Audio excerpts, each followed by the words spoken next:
Naomi returned to Bethlehem with no husband, no sons, and no harvest in her hands. Behind her lay the graves of Moab. Before her waited the town she had left years before, when famine had driven her family away.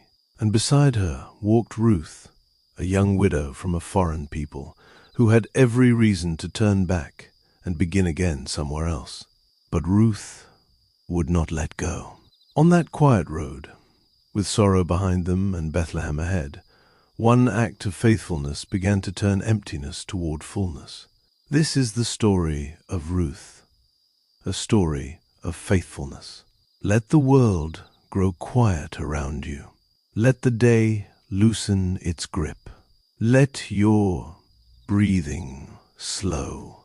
This is the Shepherd's Bible. Tonight, we enter a quiet story of grief, loyalty, harvest, kindness, and the hidden mercy of the Lord. It begins in famine and ends in fullness.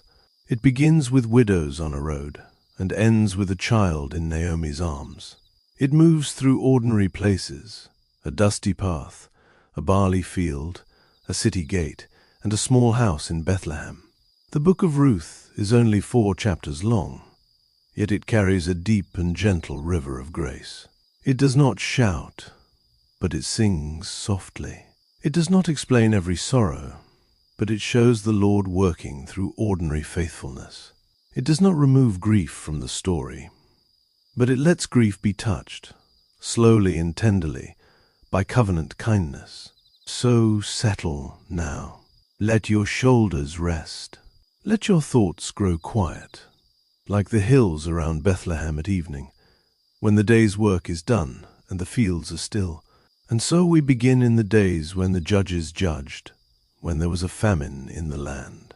Those words open Ruth with a quiet weight. They place us in a time before kings, before David's throne, before Jerusalem would become the city of royal songs. Israel was already in the land promised to Abraham, Isaac, and Jacob, yet the people did not always walk steadily with the Lord. The book of Judges, which comes before Ruth, tells of cycles of wandering, trouble, crying out, deliverance, and wandering again. It was an unsettled age, a time of scattered households, local dangers, uncertain loyalties, and hearts that often turned away from the covenant. The final words of Judges say that in those days there was no king in Israel, and everyone did what was right in his own eyes. Ruth begins in that world, but it does not begin with a loud act of rebellion. It does not begin with a battlefield, or an idol's altar, or a tribe rising against a tribe. It begins in a home. It begins with hunger. It begins with a family facing the ache of famine in Bethlehem, Judah. Bethlehem. The name itself means house of bread.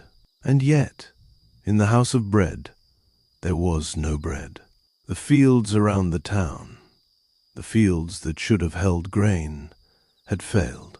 The soil had not yielded enough. Families would have measured their stores more carefully. Mothers would have looked into baskets and jars with quiet concern. Fathers would have watched the land and the sky, wondering when relief might come. The sound of grinding grain would have grown less frequent. The smell of fresh bread, which should have belonged naturally to Bethlehem's mornings, would have become rare and precious. Famine has a way of making every room smaller. It narrows the thoughts. It makes the future seem thin. It teaches the hands to count and recount. It turns ordinary meals into memories and makes every journey feel like a question.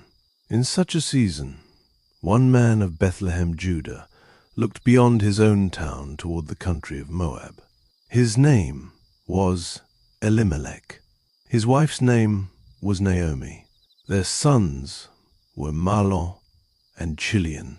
They were Ephrathites of Bethlehem, Judah, people rooted in that place, people whose family belonged to the hills and fields of Judah. Elimelech's name carried the sound of faith. My God is king. Naomi's name carried gentleness, pleasantness. Their household, at least in name, held beauty and trust. But names do not keep famine from the door. The sorrow of the land came near to them as it came near to others. And Elimelech took his wife and his 2 sons and went to live in the country of Moab. Scripture does not pause to tell us all that moved within their hearts. It does not say that Elimelech left in rebellion. It does not say that Naomi welcomed the road. It does not tell us whether the decision was argued over many evenings or made in the hush of necessity. We must speak carefully where Scripture is quiet. We simply know that there was famine in the land, and this family left Bethlehem, Judah, for Moab.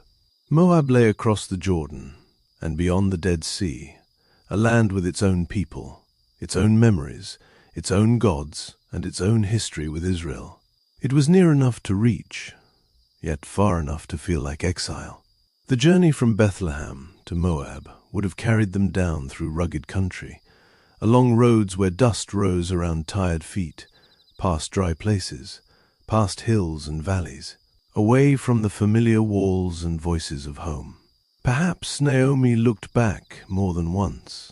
Perhaps she thought of the houses of Bethlehem, the women she had known, the paths where she had walked with water or grain, the fields where harvest songs used to rise. Perhaps she said little, because there are times when grief is not yet ready to become words. There is a kind of sorrow that arrives before loss itself, the sorrow of leaving what one has known without any certainty of what lies ahead. Elimelech went with his household into the country of Moab, and there they lived. So Ruth begins with movement away, away from Bethlehem, away from the land of promise, away from the house of bread, away from what was known. In the days when the judges judged, the world could seem dark. Yet in the quiet of this story, the Lord would light a candle, not in a palace, not in a sanctuary, not through a warrior, but through a grieving woman, a loyal daughter-in-law, and a man who understood kindness as something to be done, not merely admired. For now, though, the candle has not yet been seen. For now, a family from Bethlehem is in Moab. For now, famine has driven them across a border. For now, the road has taken them into a foreign land, and the story settles there, waiting in the hush before deeper sorrow comes. Bethlehem must have seemed very far away after the first months in Moab. The sounds would have been different. The speech around them would have carried other tones. The hills and fields were not the same hills and fields of Judah. The customs of the people were not the customs of Israel. The familiar rhythms of covenant life, the remembered feasts, the stories told in the land of their fathers, all of these would have felt more distant. A family can carry memory with them, but memory cannot fully replace home. Still, life has its strange way of continuing even after a door is closed behind us. There would have been meals to prepare, water to draw, work to do, days to mark. Naomi would have watched her sons grow in a foreign place. Mahlon and Chilion, young men carried from Bethlehem into Moab by their father's decision, began to build lives in the land where they had come to dwell. The family that had left because of famine did not know how long they would remain. Perhaps at first they imagined it would only be for a little while. Perhaps they thought they would return when the fields of Bethlehem turned green again. Perhaps each season brought the question, is it time yet? But the years have a way of laying themselves softly over decisions until what was meant as temporary begins to feel settled. Then Elimelech died. Naomi's husband died, and she was left with her 2 sons. The sentence is brief, but the grief inside it is wide. A wife who has left her homeland now loses the man with whom she left it.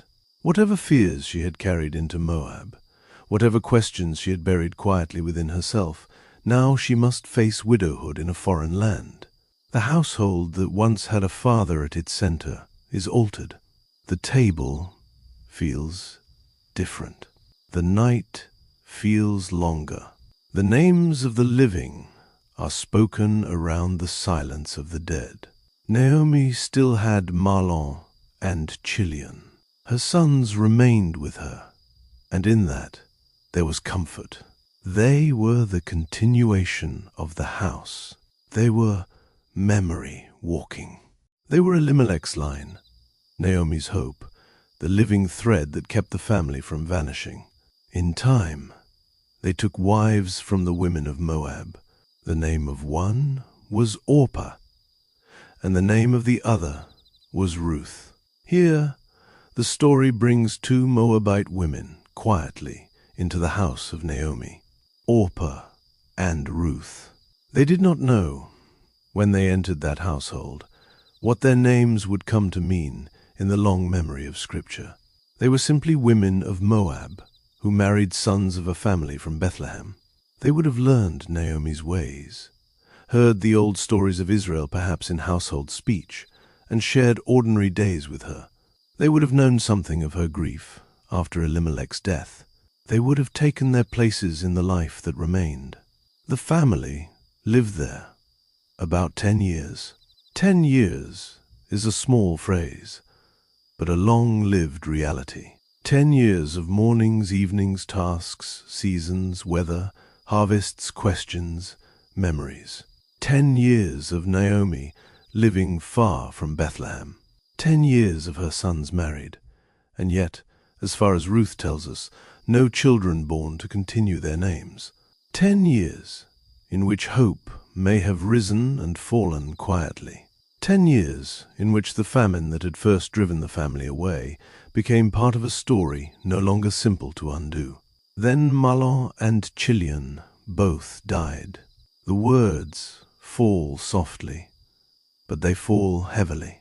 Naomi was bereaved of her 2 children and of her husband. 3 graves stand behind that sentence. Elimelech, Mahlon, Chilion, husband, son, son. The house that had left Bethlehem with 4 living souls now held Naomi without them. Her husband gone, her sons gone, her daughters-in-law widowed beside her. The future, which in that ancient world was bound so deeply to household and sons and land and inheritance, seemed to have collapsed around her. There are losses that leave a room quiet. There are losses that leave a whole life quiet. Naomi's sorrow was not abstract. It was daily. It was in the empty places where voices used to be. It was in the memories that came unbidden. It was in the practical vulnerability of being a widow in a foreign land. It was in the faces of Orpah and Ruth, young women now bound to her by grief, yet not bound by any simple promise of future security. Naomi's sorrow should be held gently here. She was not a bitter cartoon, not a woman hardened beyond faith, not one who had ceased to know the Lord. She was wounded. She was honest with her pain.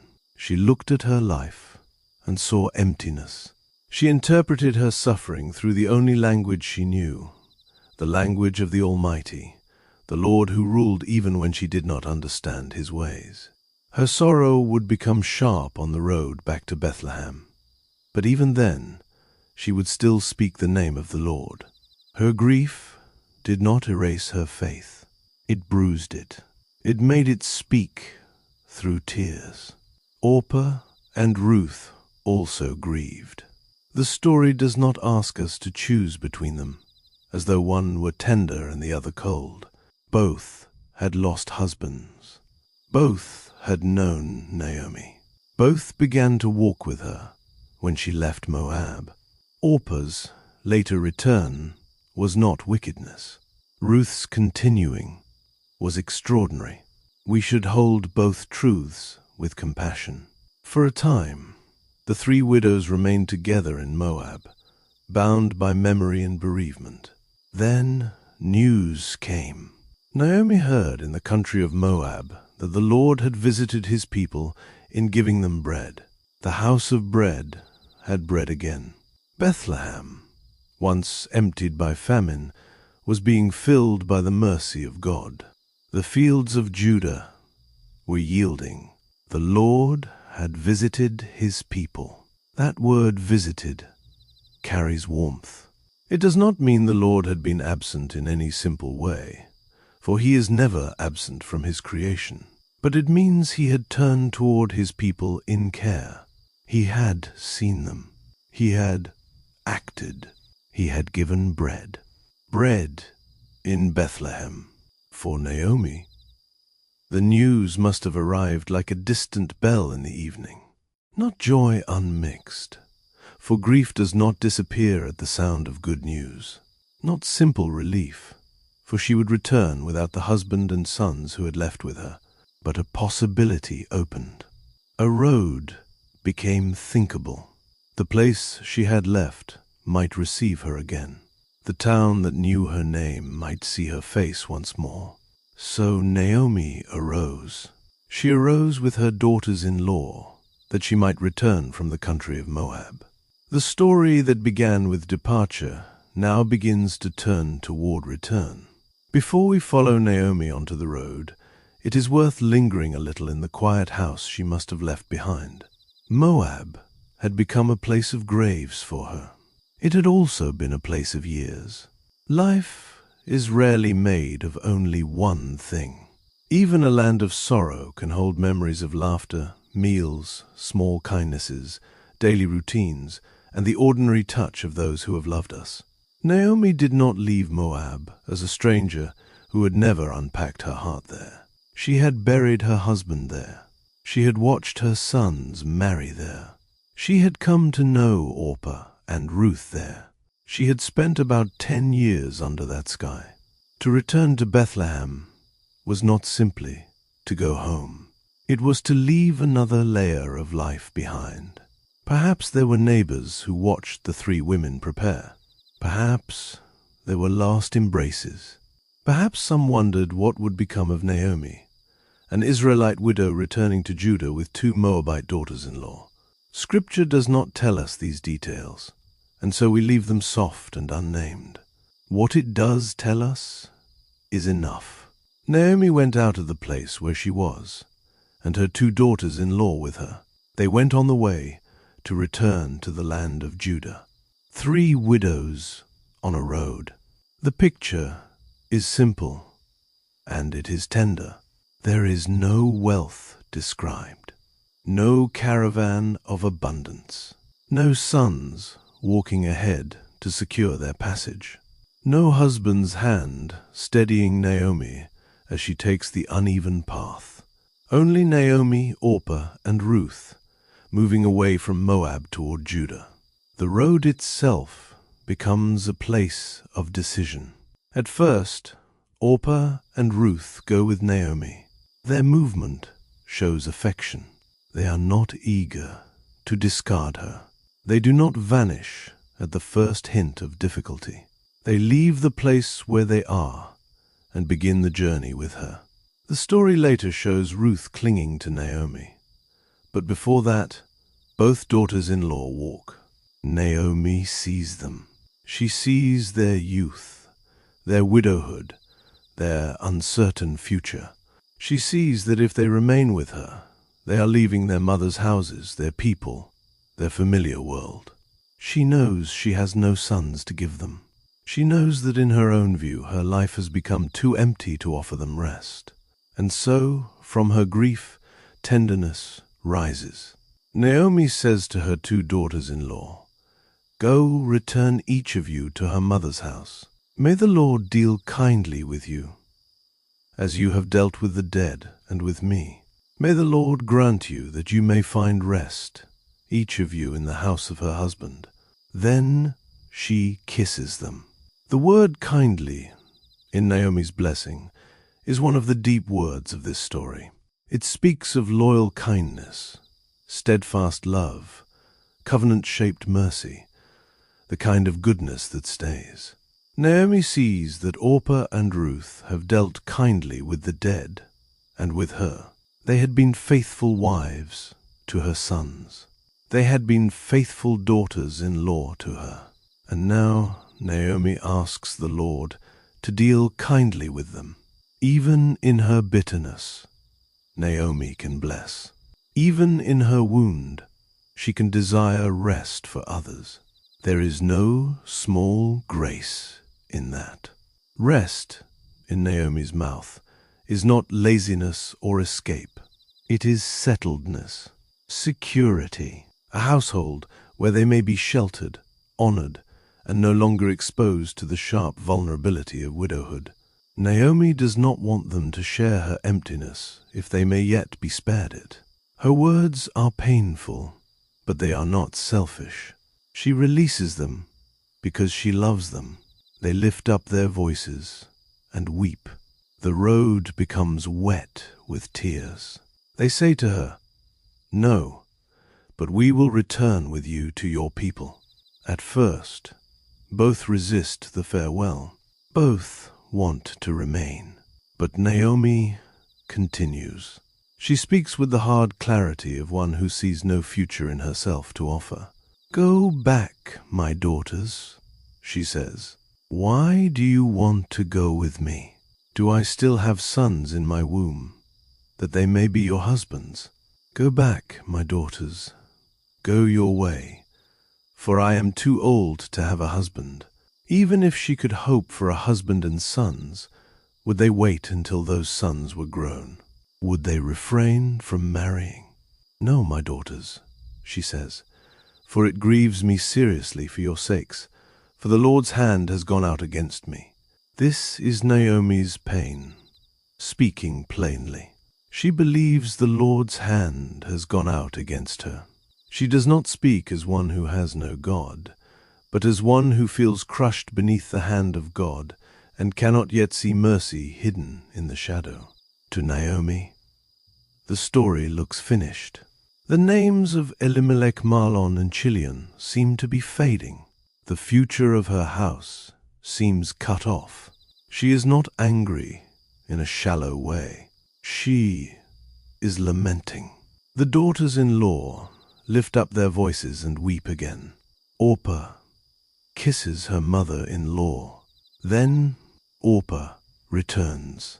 Let us treat Orpah gently. She had already walked. She had already wept. She had already shown affection. Naomi herself urged her to go. Orpah returned to her people and her God, and the story does not follow her further. It does not call her wicked.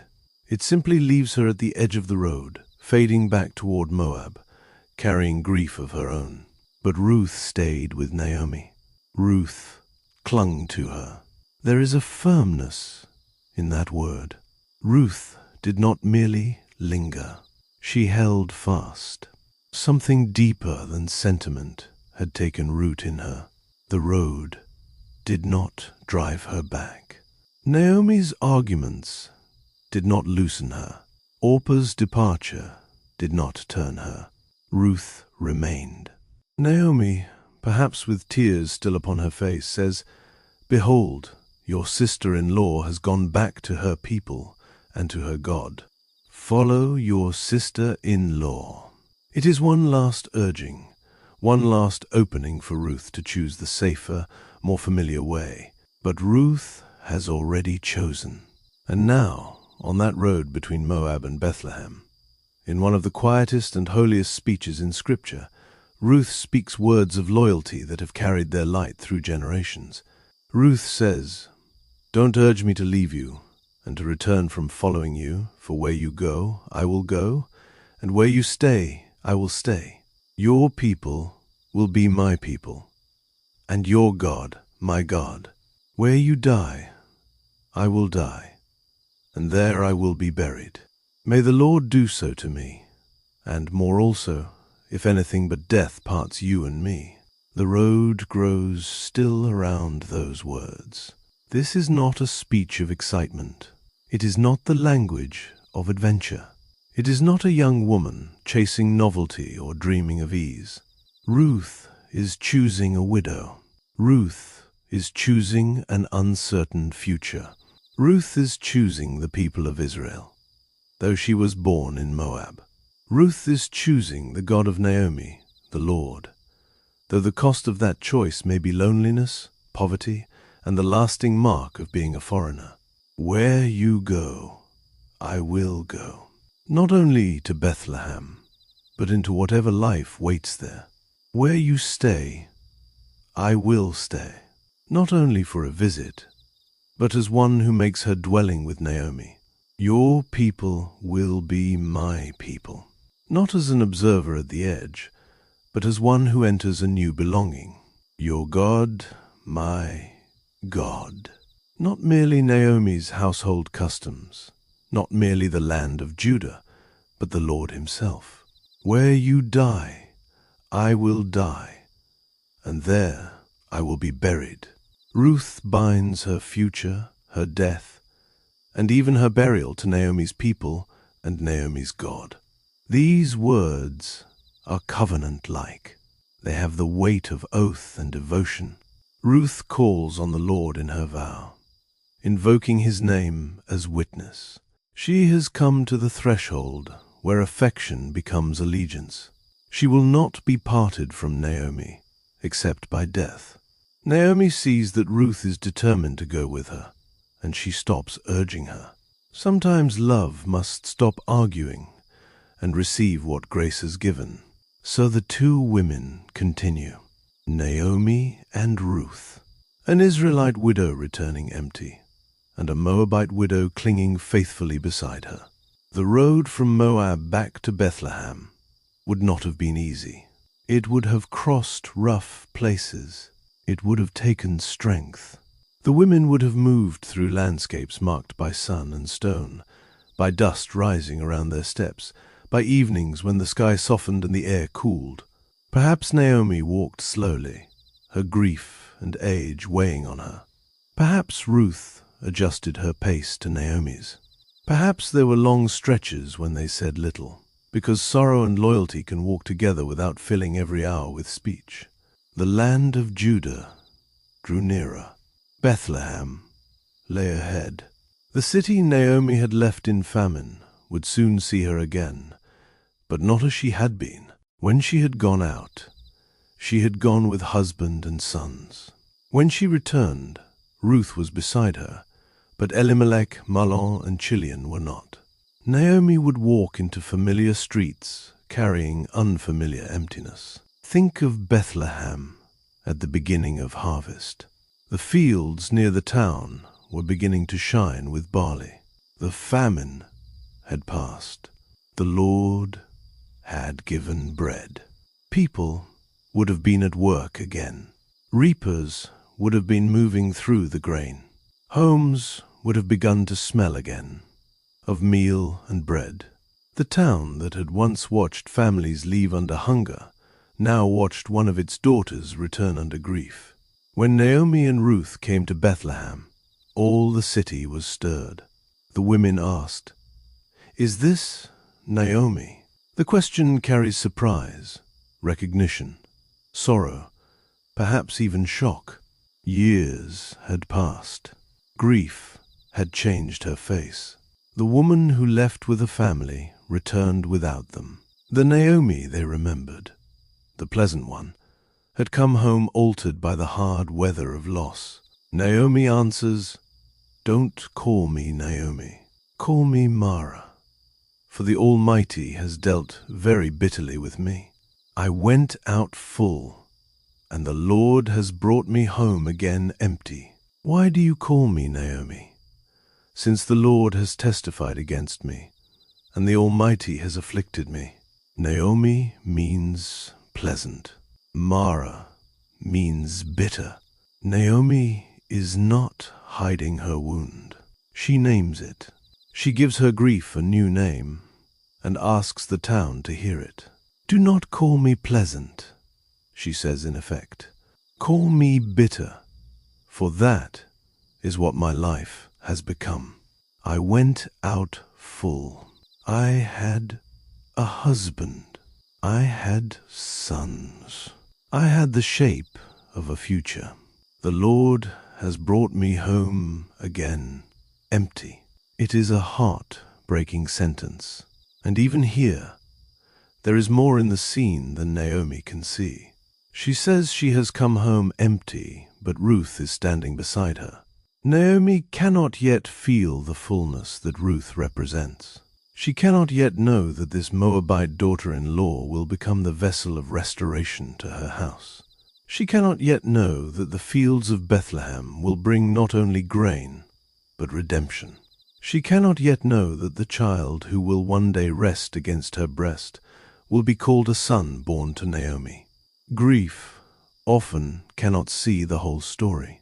It sees what is gone, because what is gone is real. It feels the ache of empty chairs, empty arms, empty futures.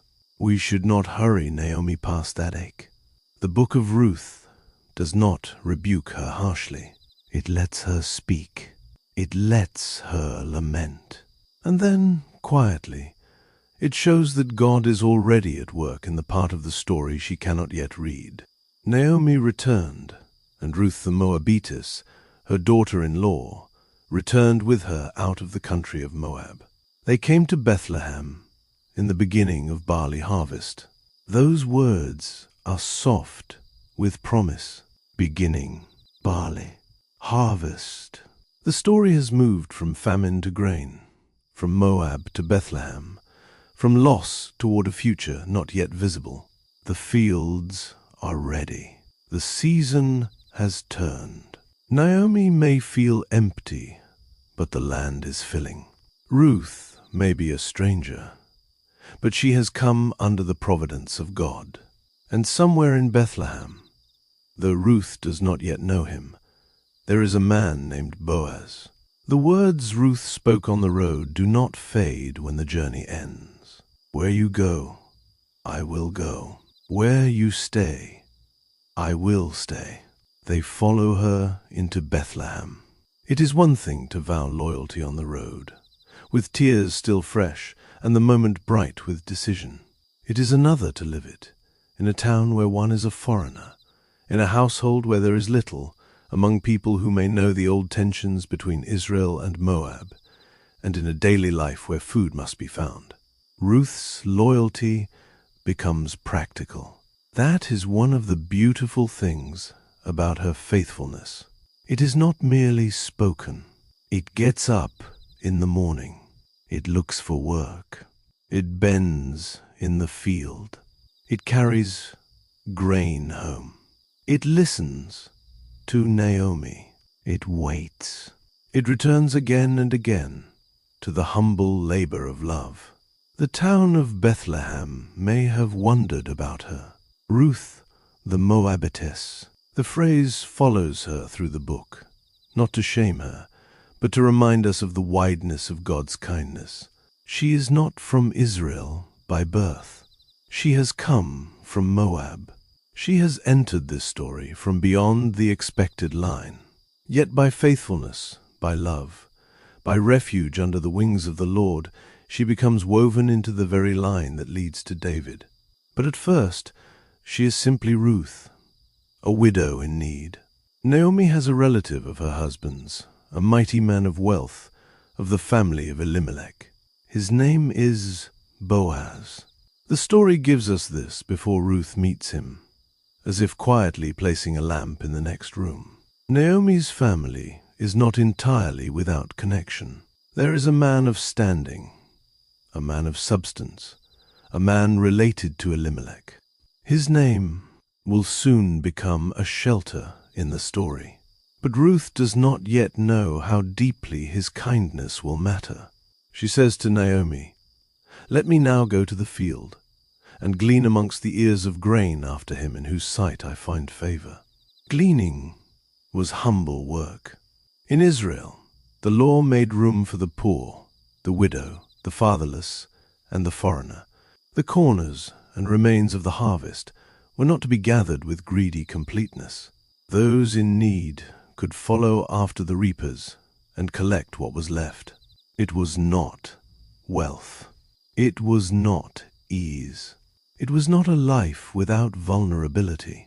But it was a mercy built into the life of the people, a way for the vulnerable to live by humble work, with dignity beneath God's care. Ruth asks permission. Let me go. She does not sit idle in Naomi's sorrow. She does not wait for rescue to come like a sudden wind. She looks at what can be done. And what can be done is simple. Go to the fields, follow after the reapers, and gather what she may. Naomi says to her, "Go, my daughter." There is tenderness in that answer. Naomi, who had once urged Ruth to return to Moab, now calls her daughter and sends her into the fields of Bethlehem. The household that returned empty must eat. The beginning of barley harvest is not only a season in the land, it becomes a season in Ruth's hands. So Ruth goes.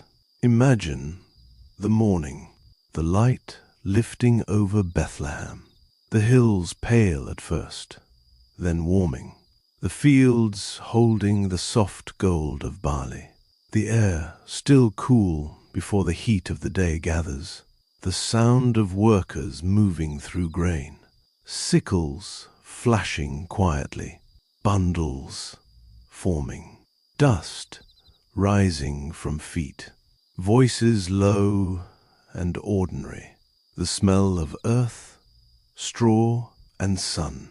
Ruth enters the field as one who must ask by her presence.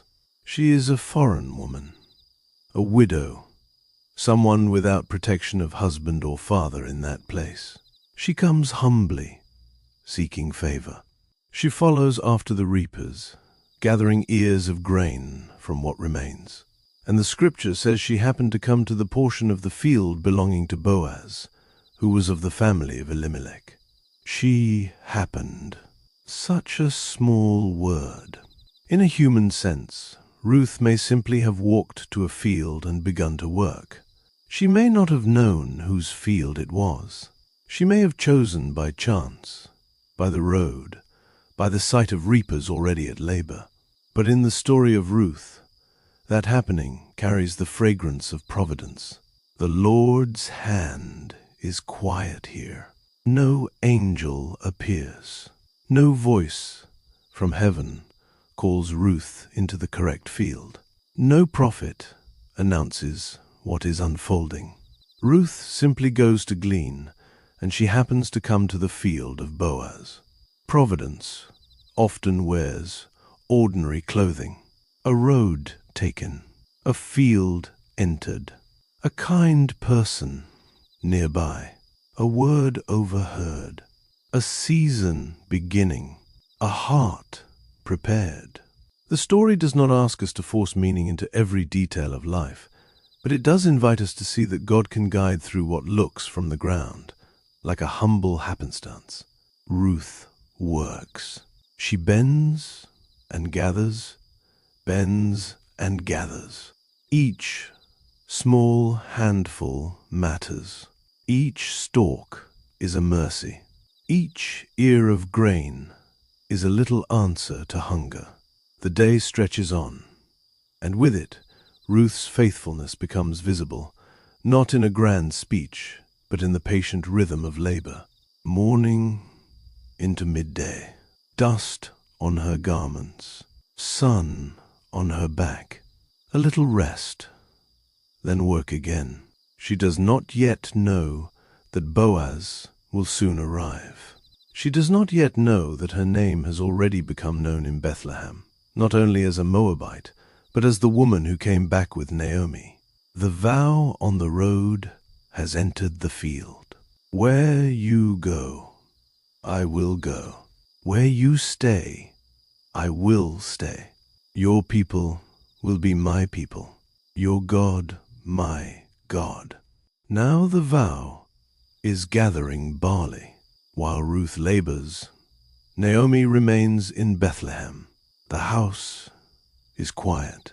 Perhaps she waits with the kind of waiting known to the old and bereaved, a waiting that listens for footsteps, measures the day by shadows, and holds memory close. Bethlehem has received her, but being home does not immediately heal the wound of returning without those she loved. The town is familiar, but familiarity can deepen grief. Every street may remind her of an earlier self. Every face may remember what she has lost. Every blessing of harvest may stand against the famine that once drove her away. She had told the women, "I went out full, and the Lord has brought me home again empty." That is how Naomi understands herself. Empty.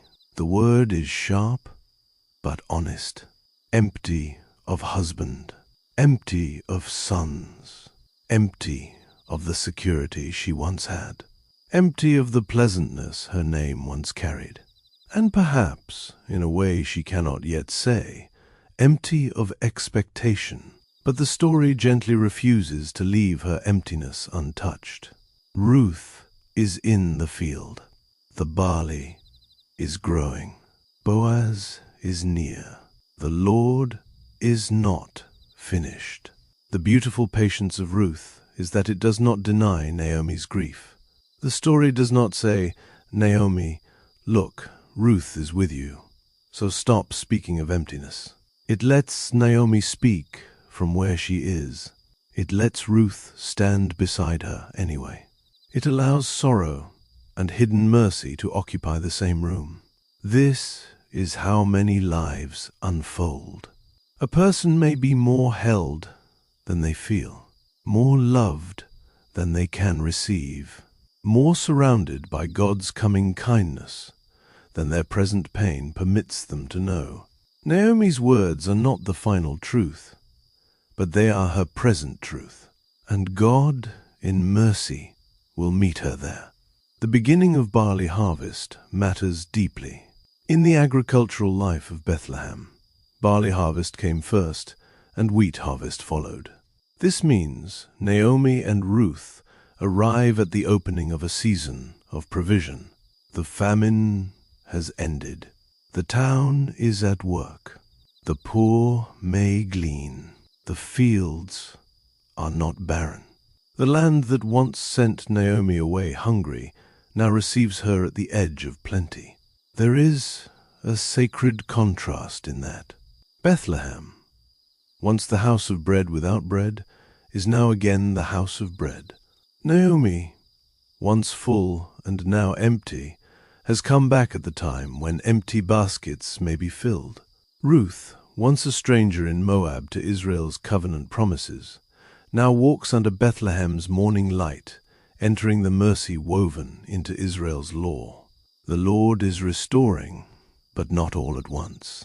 Grain by grain, day by day, field by field, kindness by kindness. Naomi does not yet know the name Boaz will soon mean to her.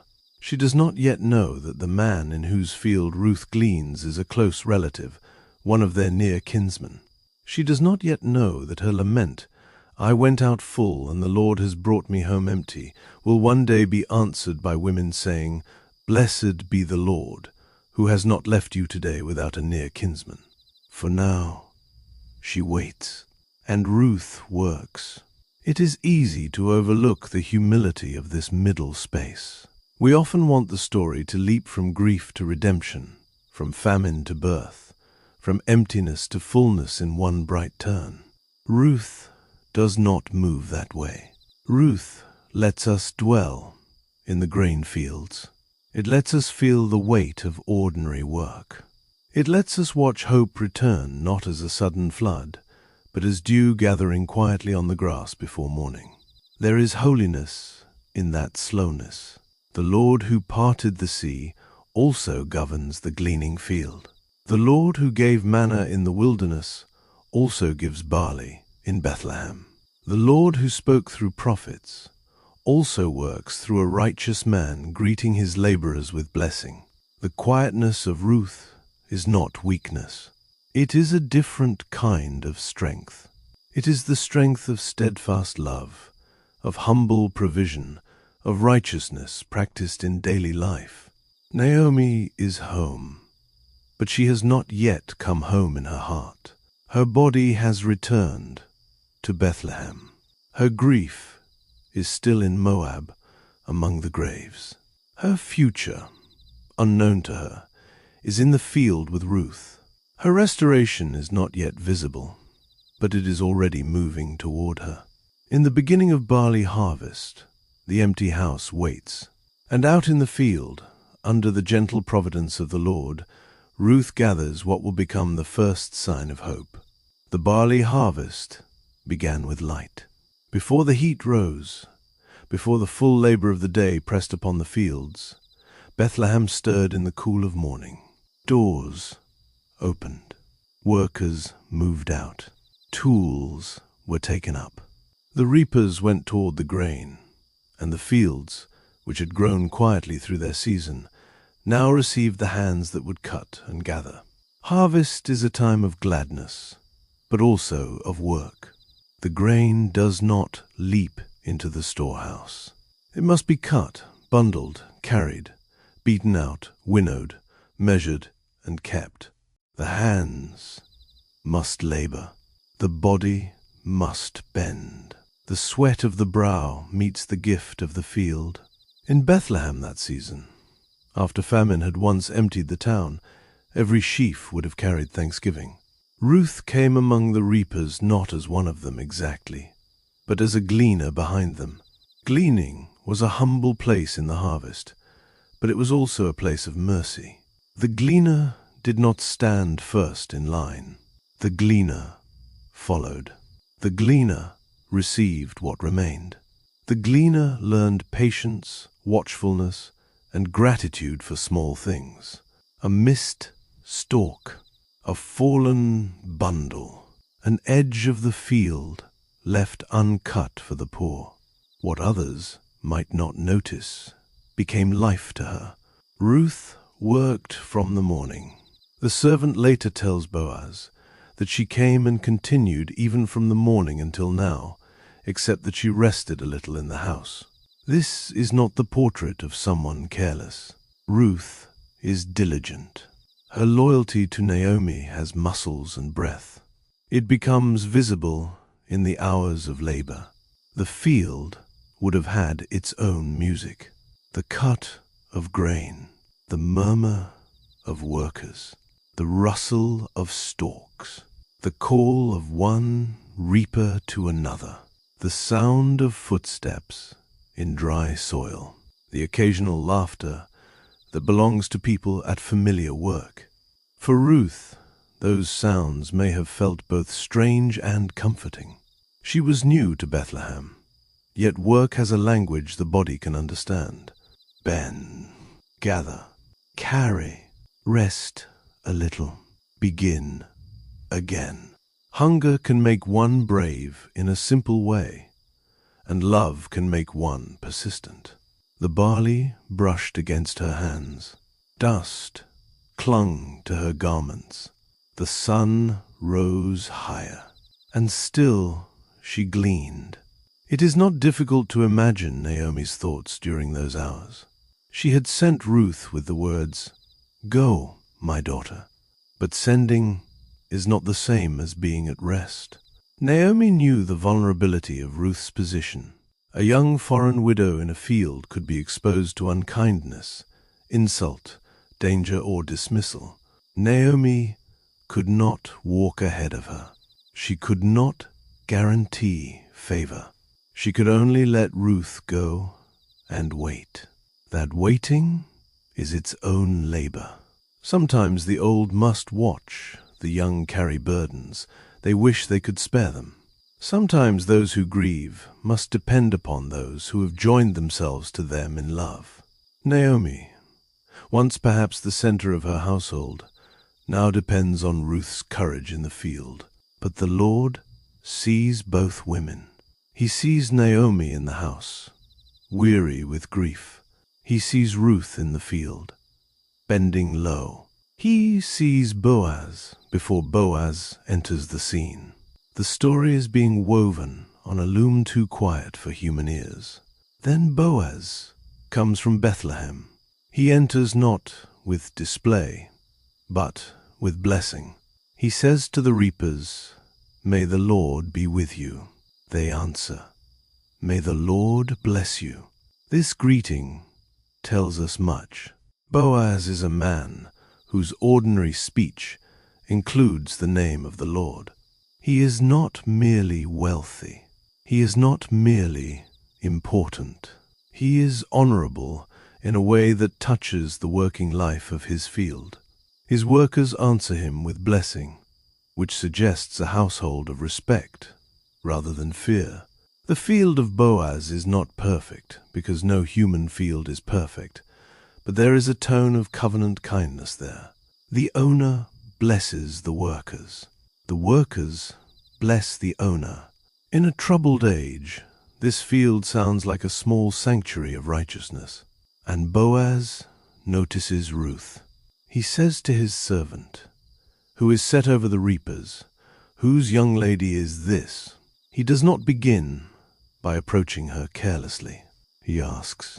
He seeks to know who she is. In that world, identity and household mattered. He wants to understand her place, her story, her relation. The servant answers, "It is the Moabite lady who came back with Naomi out of the country of Moab." She said, "Please let me glean and gather after the reapers amongst the sheaves." So she came, and has continued even from the morning until now, except that she rested a little in the house. The report tells Boaz 3 things. She is a Moabite. She came back with Naomi. She is diligent. Boaz now knows that this is the woman whose loyalty has already become known. Ruth may feel unseen, but her faithfulness has been spoken of. The town has heard. Boaz has heard. Her hidden kindness to Naomi has not remained hidden. The fields of Bethlehem hold many stalks of grain, but now Boaz's attention rests on one woman among the gleaners. He will not treat her as invisible. He will not let her remain unprotected. He will speak to her with dignity, and in doing so, the story will begin to turn more fully toward hope. Boaz speaks to Ruth, and his first words are gentle. "Listen, my daughter. Don't go to glean in another field, and don't go from here, but stay here close to my maidens.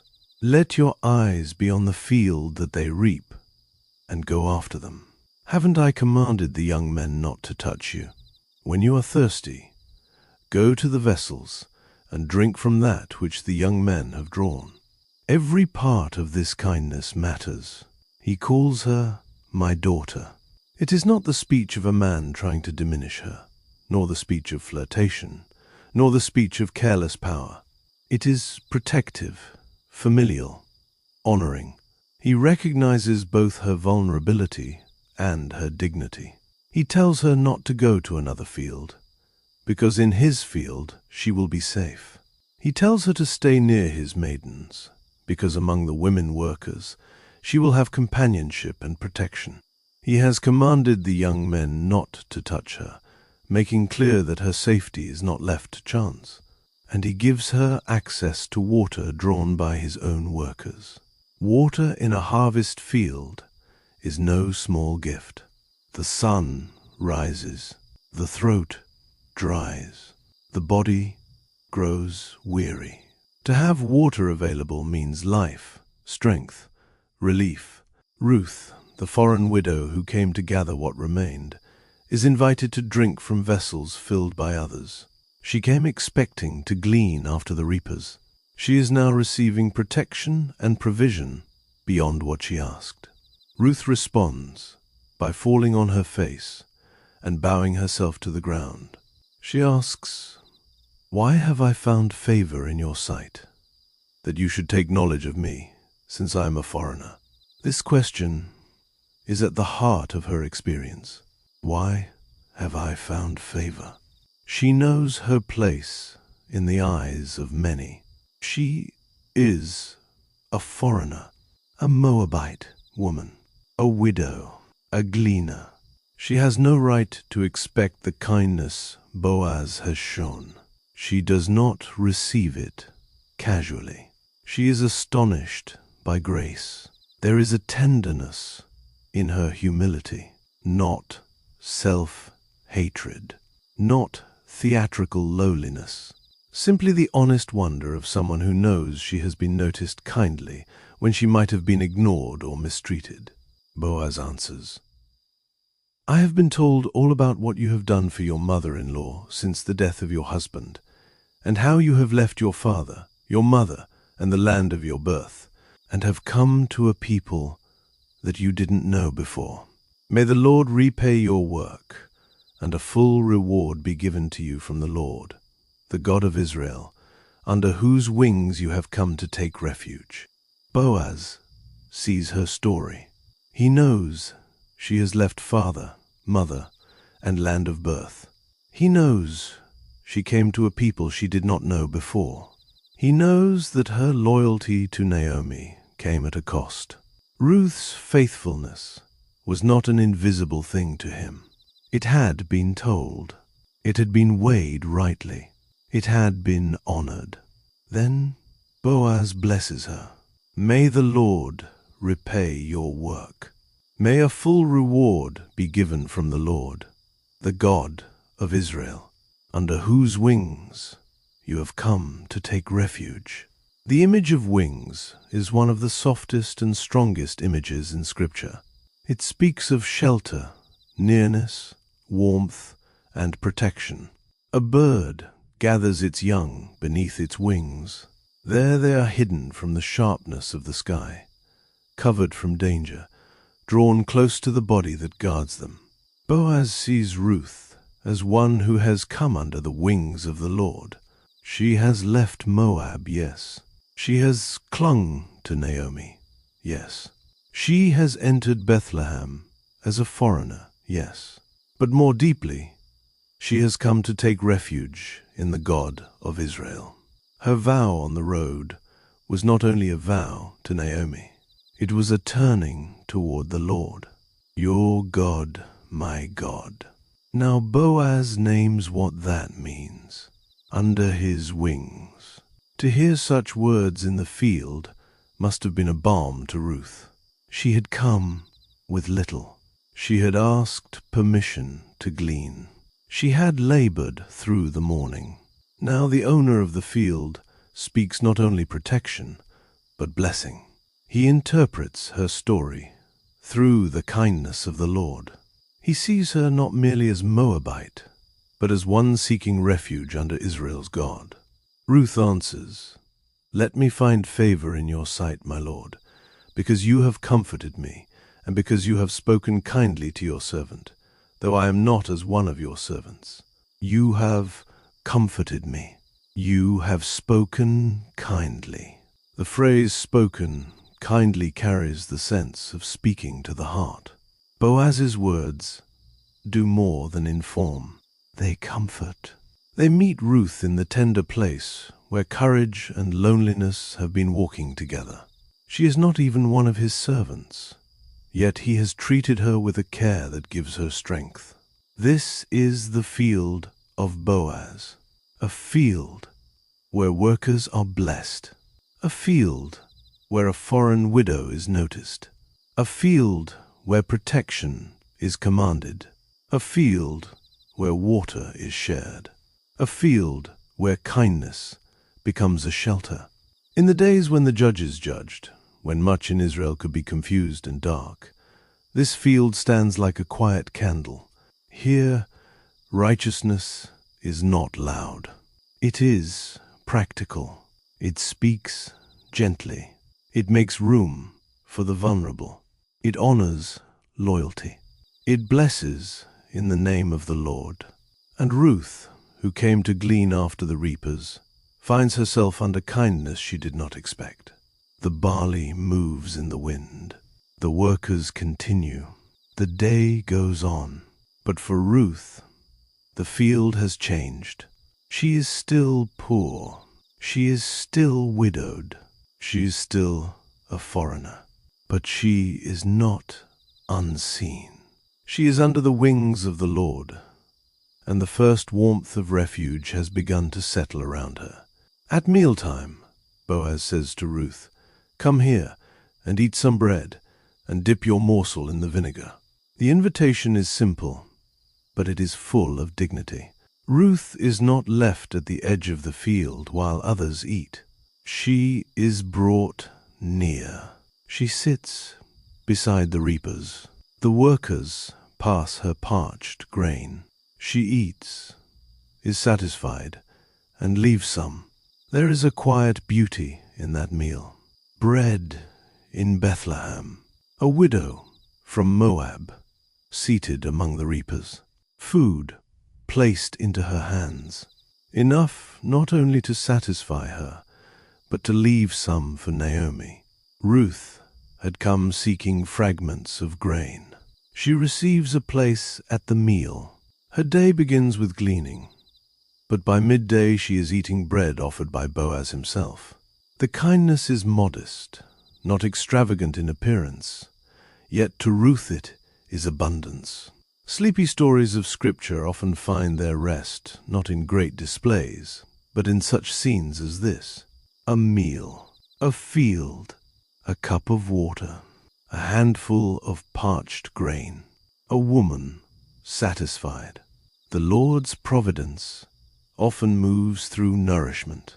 Bread after famine, water after thirst, manna in wilderness mornings, fish and bread in the hands of Jesus by Galilee in the later story of Scripture.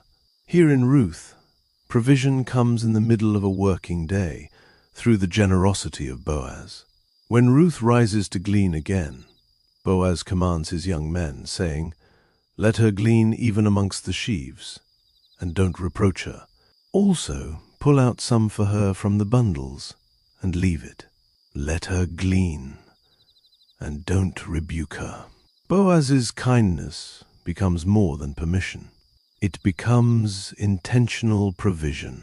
Ruth may gather even among the sheaves. She is not to be shamed. Some is to be pulled out from the bundles and left for her. She is not to be rebuked.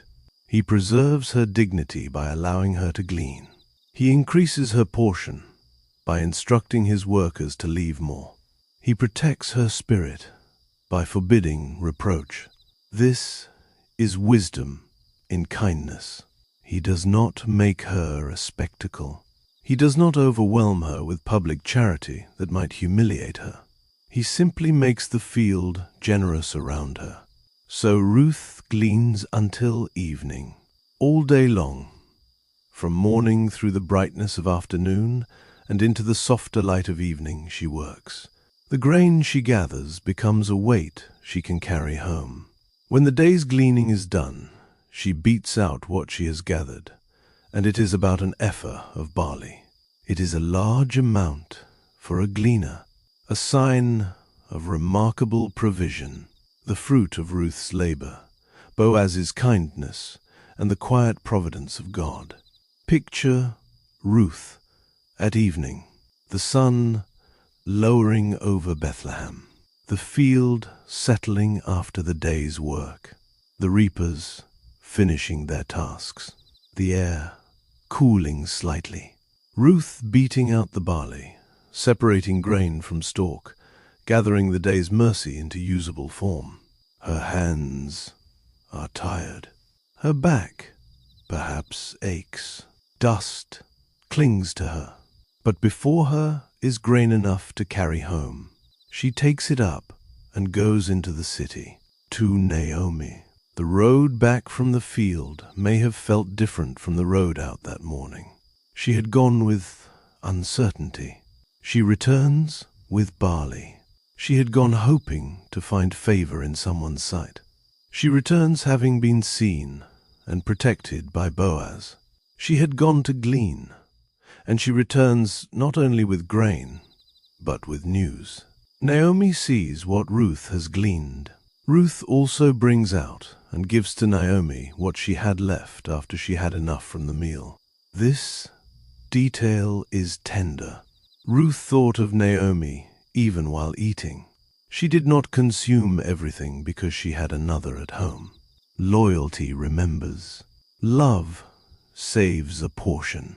Ruth's care for Naomi appears not only in great vows, but in leftovers carried home from the field. Naomi asks, "Where have you gleaned today? Where have you worked? Blessed be he who noticed you." Naomi sees at once that this amount did not come from an ordinary day of gleaning. Someone noticed Ruth. Someone showed favor. Someone's field had become a place of mercy. Ruth tells her mother-in-law with whom she has worked, "The man's name with whom I worked today is Boaz." Boaz. The name lands in Naomi's sorrow, like the first warm coal in a cold hearth. Naomi says to her daughter-in-law, "May he be blessed by the Lord, who has not abandoned his kindness to the living and to the dead. The man is a close relative to us, one of our near kinsmen." Hope begins to stir, very gently. Naomi, who said the Lord had brought her home empty, now speaks of the Lord not abandoning kindness to the living and to the dead. The living, Naomi and Ruth.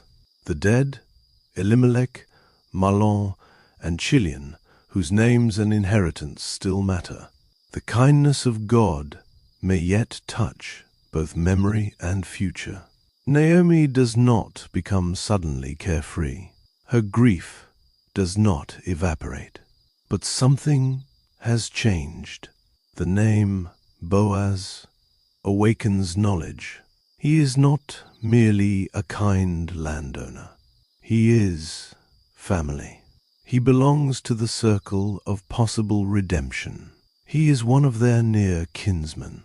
Ruth adds that Boaz told her to stay close to his young men until they finished all his harvest.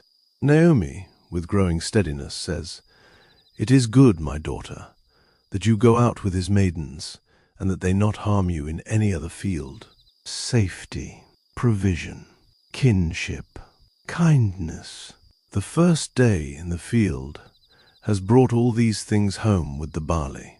That evening, Naomi's house is no longer empty in quite the same way.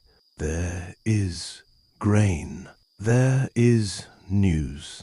There is a name, Boaz. And behind that name, though still hidden, the Lord's quiet providence is moving like water beneath the earth. That night, the barley in Naomi's house must have seemed almost luminous.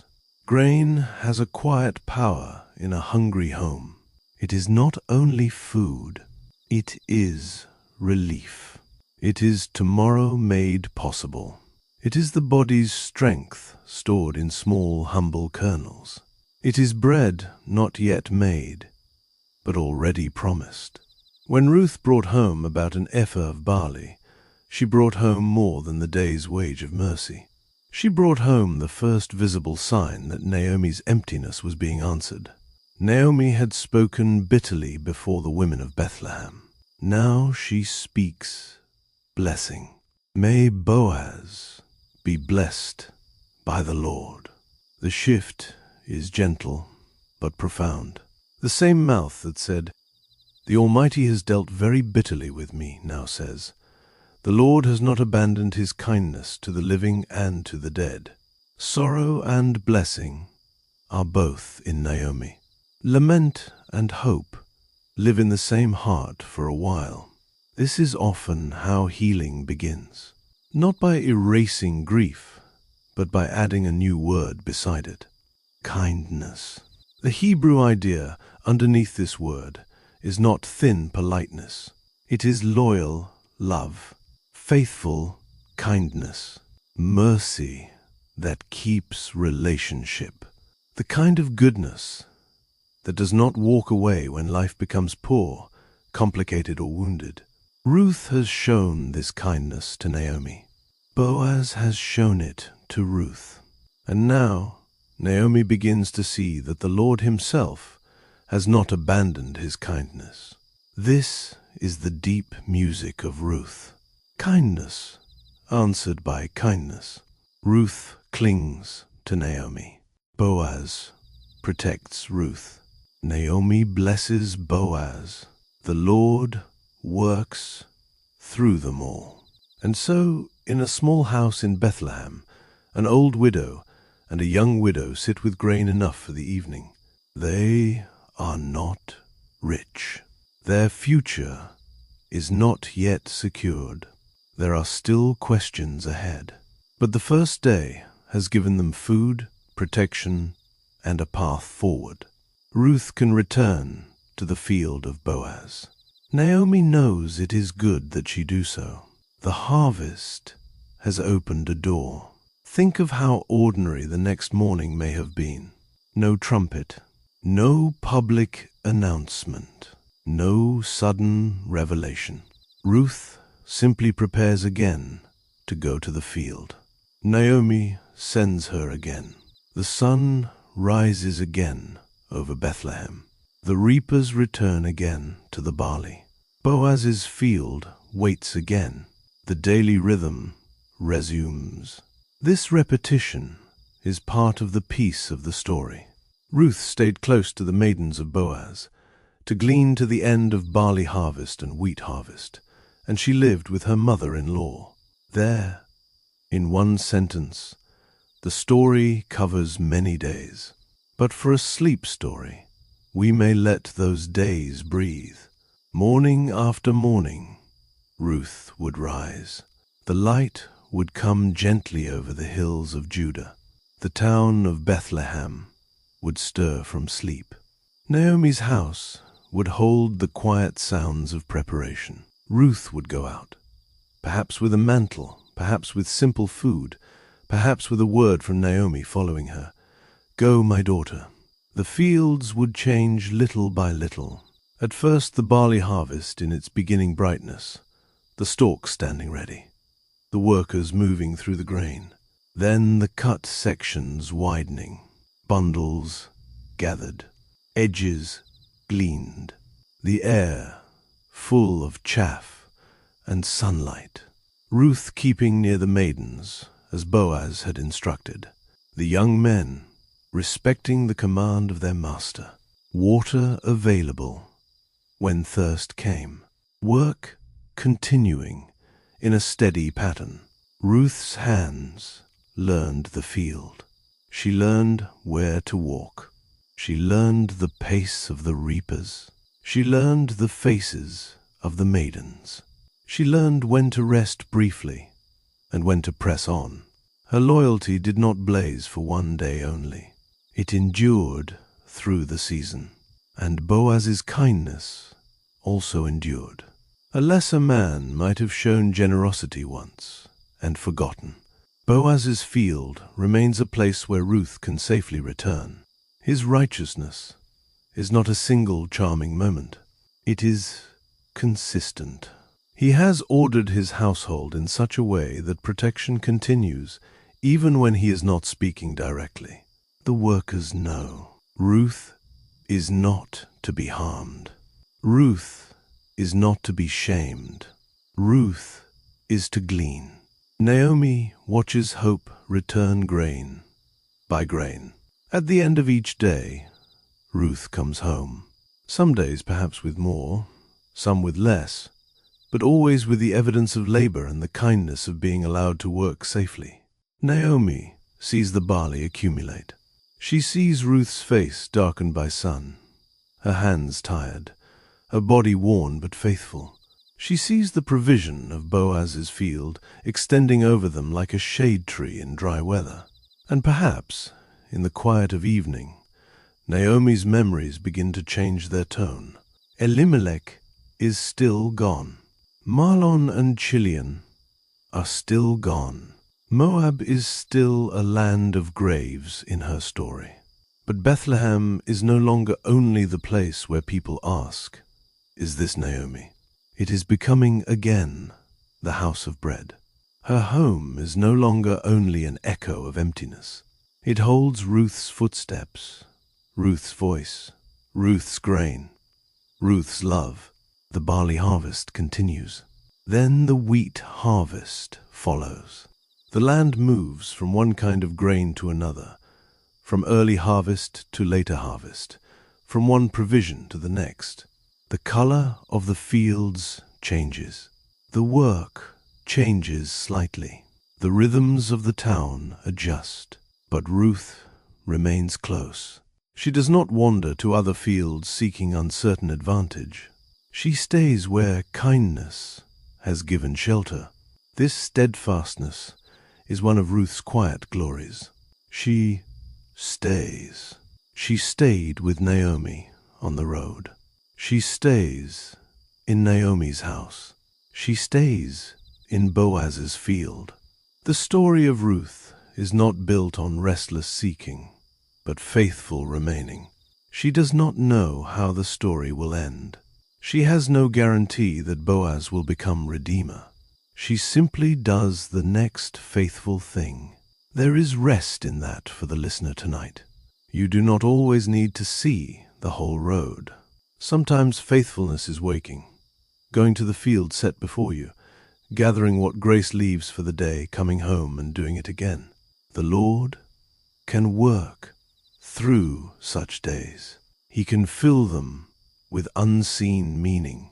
He can make ordinary labor part of redemption. As the harvest season lengthens, Naomi's thoughts begin to turn beyond daily bread. Ruth has food, but Naomi longs for her to have rest. Ruth has protection in the field, but Naomi desires a settled future for her. Ruth has shown great kindness, but will kindness be returned in a way that secures her life and raises up the name of the dead? The barley and wheat have done their work.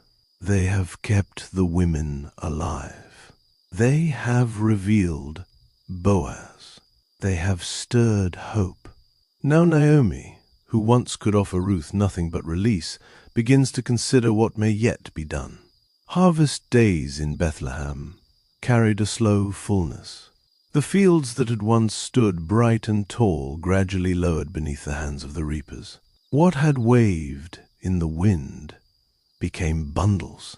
What had stood rooted in soil became grain carried home. The landscape changed by labor and blessing together. The sound of cutting gave way to the sound of threshing. The smell of stalks and chaff lingered in the air. Evenings came with tired bodies and satisfied hearts, for harvest is hard work wrapped around a gift. Ruth moved through these days with constancy. She did not become famous in the field. She did not seek attention. She remained close to the maidens of Boaz, just as Naomi had advised. There is a quiet discipline in staying near safety when one has known vulnerability. Ruth accepted wise counsel. She did not despise protection. She did not confuse courage with carelessness. She kept to the field where kindness had been shown. Boaz, too, remained steady. His first kindness was not a performance. His generosity continued in the ordering of his harvest. A man's character is seen not only in what he says when others are watching, but in the environment his household becomes. Boaz's field was a place where the vulnerable could gather without fear. His workers understood blessing. His speech was reverent. His commands protected. His kindness had structure. Naomi, at home, watched the season unfold from a place between memory and hope. Every day Ruth returned, and every return must have softened something. Naomi had not ceased to mourn, but grief slowly learned to sit beside provision. The house that had seemed empty now held the repeated sound of grain being poured, measured, stored. Small domestic sounds became signs of life. The rustle of barley, the movement of Ruth preparing food, the quiet exchange of words at evening. These are not small things when a house has known death. Perhaps Naomi began to notice Ruth differently, not only as the daughter-in-law who had clung to her, but as a young woman whose future still needed care. Ruth's loyalty had been directed toward Naomi, But Naomi's love must now turn outward toward Ruth's rest. The old blessing she had spoken on the road returns in another form. May the Lord grant you that you may find rest. Back then, Naomi imagined rest would be found if Ruth returned to Moab. Now, in Bethlehem, through Boaz, another possibility has begun to appear. Rest. That word settles over the next movement of the story. Rest is not merely sleep, though sleep is one of its gifts. Rest is shelter. It is belonging. It is a life no longer exposed to every wind. It is a household where a widow need not stand alone.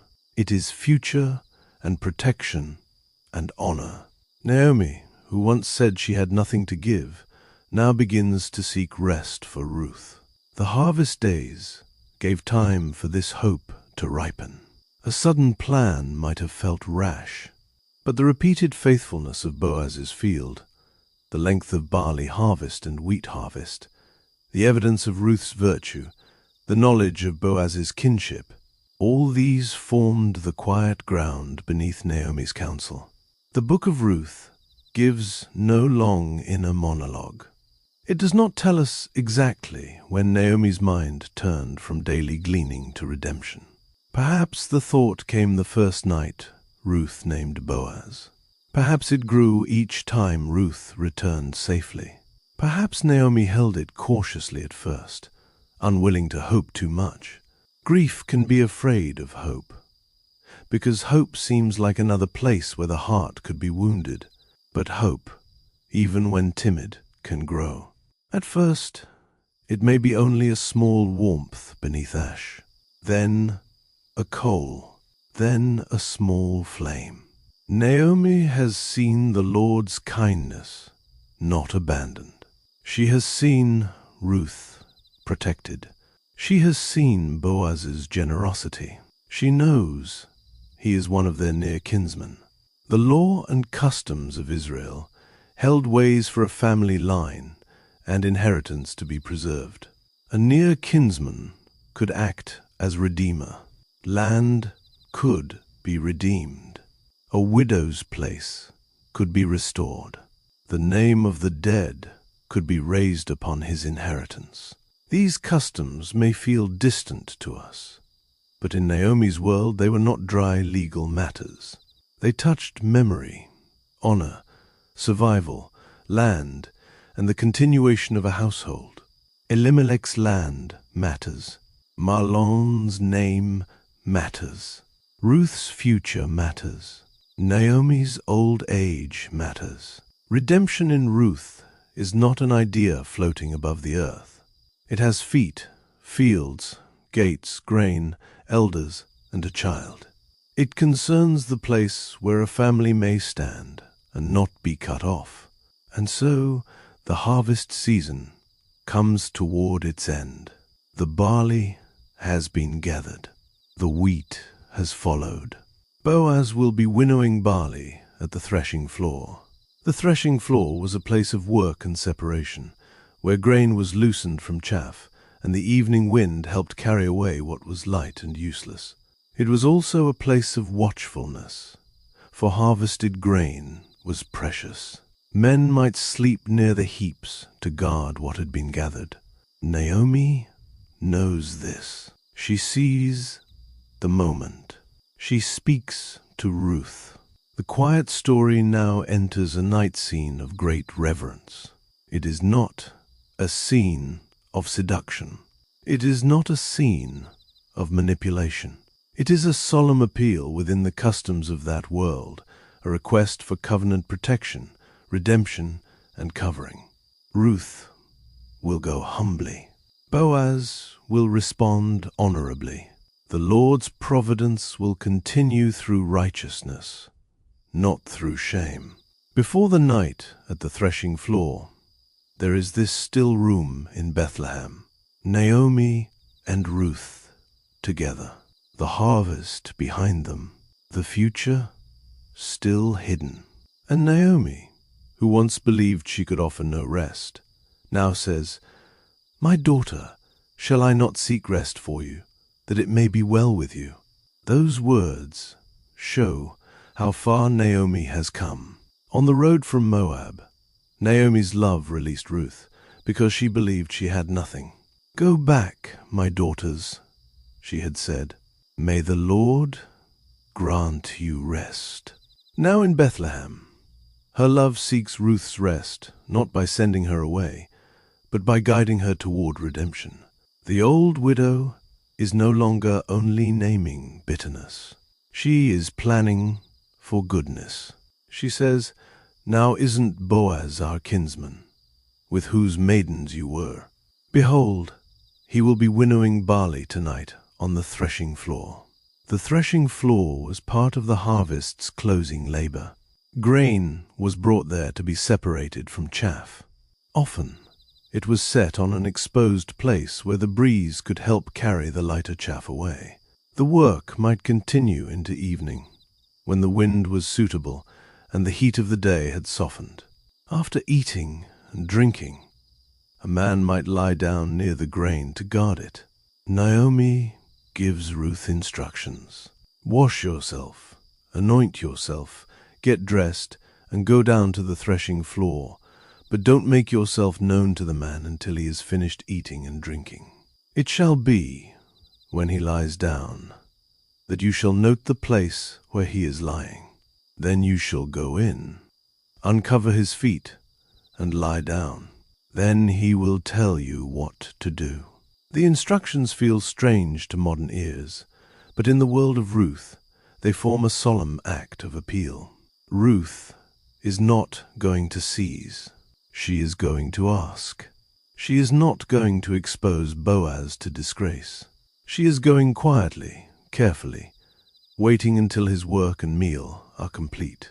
She will place herself at his feet in humility and ask him to spread the corner of his garment over her, for he is a near kinsman. The same word for wing and garment edge echoes in the story's meaning. Boaz had blessed Ruth as one who came under the wings of the Lord for refuge. Now Ruth will ask Boaz to spread his covering over her as Redeemer. The refuge of God is being worked out through the righteous action who fears the Lord. Ruth answers Naomi simply, "All that you say, I will do." These words mirror her character. Ruth is brave, but not reckless, loyal, but not passive, humble, but not weak. She listens. She obeys the wise counsel of Naomi. She steps into the unknown with the same steady faithfulness that carried her from Moab and through the harvest fields. Evening draws near. Bethlehem settles. The threshing floor waits under the open sky. We should imagine this scene softly. No sharp suspense, no restless drama. The air cools. The last colors of the day fade from the hills. Workers finish their tasks. Barley is winnowed, grain gathered. The sound of labor slows. The chaff, light and dry, is carried off by the evening wind. The grain remains. Boaz eats and drinks, and his heart is merry. This does not need to be imagined crudely. It is the gladness of harvest, the satisfaction of a day's work completed, the gratitude that comes when grain is safe and the season has yielded. He goes to lie down at the end of the heap of grain. Ruth comes softly. The story uses quiet movement. She does not rush. She does not speak loudly. She comes in the night, notices where he lies, uncovers his feet, and lies down. The threshing floor is hushed. Above them, the sky of Bethlehem stretches wide. The moon, perhaps, gives a pale light. The air is cool after the heat of the day. Grain lies nearby, the fruit of labor and blessing. The town sleeps. Naomi waits somewhere in the city, not knowing yet how Boaz will answer. Ruth lies at his feet, carrying in her heart the weight of Naomi's counsel, her own vulnerability, and the hope of redemption. At midnight, Boaz is startled. He turns, and behold, a woman lies at his feet. He asks, "Who are you?" Ruth answers, "I am Ruth, your servant. Therefore spread the corner of your garment over your servant, for you are a near kinsman." There it is, the appeal. She names herself Ruth, your servant. She asks him to cover her, to act as near kinsman, to bring her under protection, to redeem. It is modest. It is brave. It is direct. It places the matter before Boaz with humility and clarity. Boaz's response reveals his character. He says, "You are blessed by the Lord, my daughter. You have shown more kindness in the latter end than at the beginning, because you didn't follow young men, whether poor or rich. Now, my daughter, don't be afraid. I will do to you all that you say, for all the city of my people knows that you are a worthy woman. Do not be afraid." These words are a covering before the covering. Boaz blesses her. He recognizes her kindness. He calls her a worthy woman. He does not take advantage. He does not mock her vulnerability. He does not use the night to conceal unrighteousness. He brings the matter into the realm of honor. He knows Ruth could have chosen another path. She could have sought a younger man, poor or rich. Instead, she has sought redemption within the family line. Her kindness at the beginning was to Naomi on the road. Her kindness at the latter end is to the house of Elimelech, to the dead as well as the living, by seeking to raise up the name of the dead on his inheritance. Then Boaz explains something important. "It is true that I am a near kinsman. However, there is a kinsman nearer than I." Boaz will not skip righteousness even for a desired outcome. There is another man with a prior right. Boaz must deal honorably with the matter. His kindness does not become haste. His willingness does not become self-will. He will act, but he will act in order. He says, "Stay this night, and in the morning, if he will perform for you the part of a kinsman, good. Let him do the kinsman's duty. But if he will not do the duty of a kinsman for you, then I will do the duty of a kinsman for you, as the Lord lives. Lie down until the morning, as the Lord lives." Boaz binds his promise to the living God. The night remains quiet. Ruth lies at his feet until morning. No drama is added. No impropriety is suggested. The holiness of the scene lies in restraint, promise, and the fear of the Lord. Ruth has asked for covering. Boaz has promised action. The matter now belongs to the morning. The hours between midnight and morning must have moved slowly. Ruth lay at Boaz's feet, not in ease perhaps, but in the strange stillness that comes after a matter has been spoken and cannot be taken back. She had made her appeal. Boaz had answered with blessing. The night, which could have become a place of fear, had become a place of honor. Yet the matter was not settled. Another kinsman stood nearer. The future still waited on the other side of dawn. Boaz also waited. His promise was clear, but he did not move beyond what was right. There is a quiet nobility in this. He could have hidden behind emotion. He could have acted as though the night gave permission for haste. Instead, he submitted desire, opportunity, and compassion to righteousness. Boaz is honorable not only because he is generous, but because he is restrained. He will redeem if redemption rightly comes to him, but he will not take by secrecy what must be settled in the gate. The threshing floor becomes, in this way, a place of deep moral beauty. Grain is there, separated from chaff, and in the human story, righteousness is being separated from impulse. The night wind may have moved softly across the floor. The heap of barley lay guarded. Bethlehem slept. Far above, the stars watched in their courses. Ruth's life, Naomi's hope, the name of Mahlon, the inheritance of Elimelech, the honor of Boaz, and the unseen future of David's line all seemed gathered into this quiet place before morning. None of the people in the scene knew the full reach of what was happening. Ruth did not know that her name would be remembered wherever Scripture is read. Naomi did not know that the child to come would be held as her restorer. Boaz did not know that his faithful action at the gate would place him in the genealogy of Israel's king. They only knew the next faithful step. That is often enough. Before one could discern another, Ruth rose. This detail is careful. Boaz does not want scandal or misunderstanding to harm Ruth. He says, "Let it not be known that the woman came to the threshing floor." He protects not only her body, but her reputation. Even where nothing shameful has been done, wisdom guards appearances in a world quick to speak.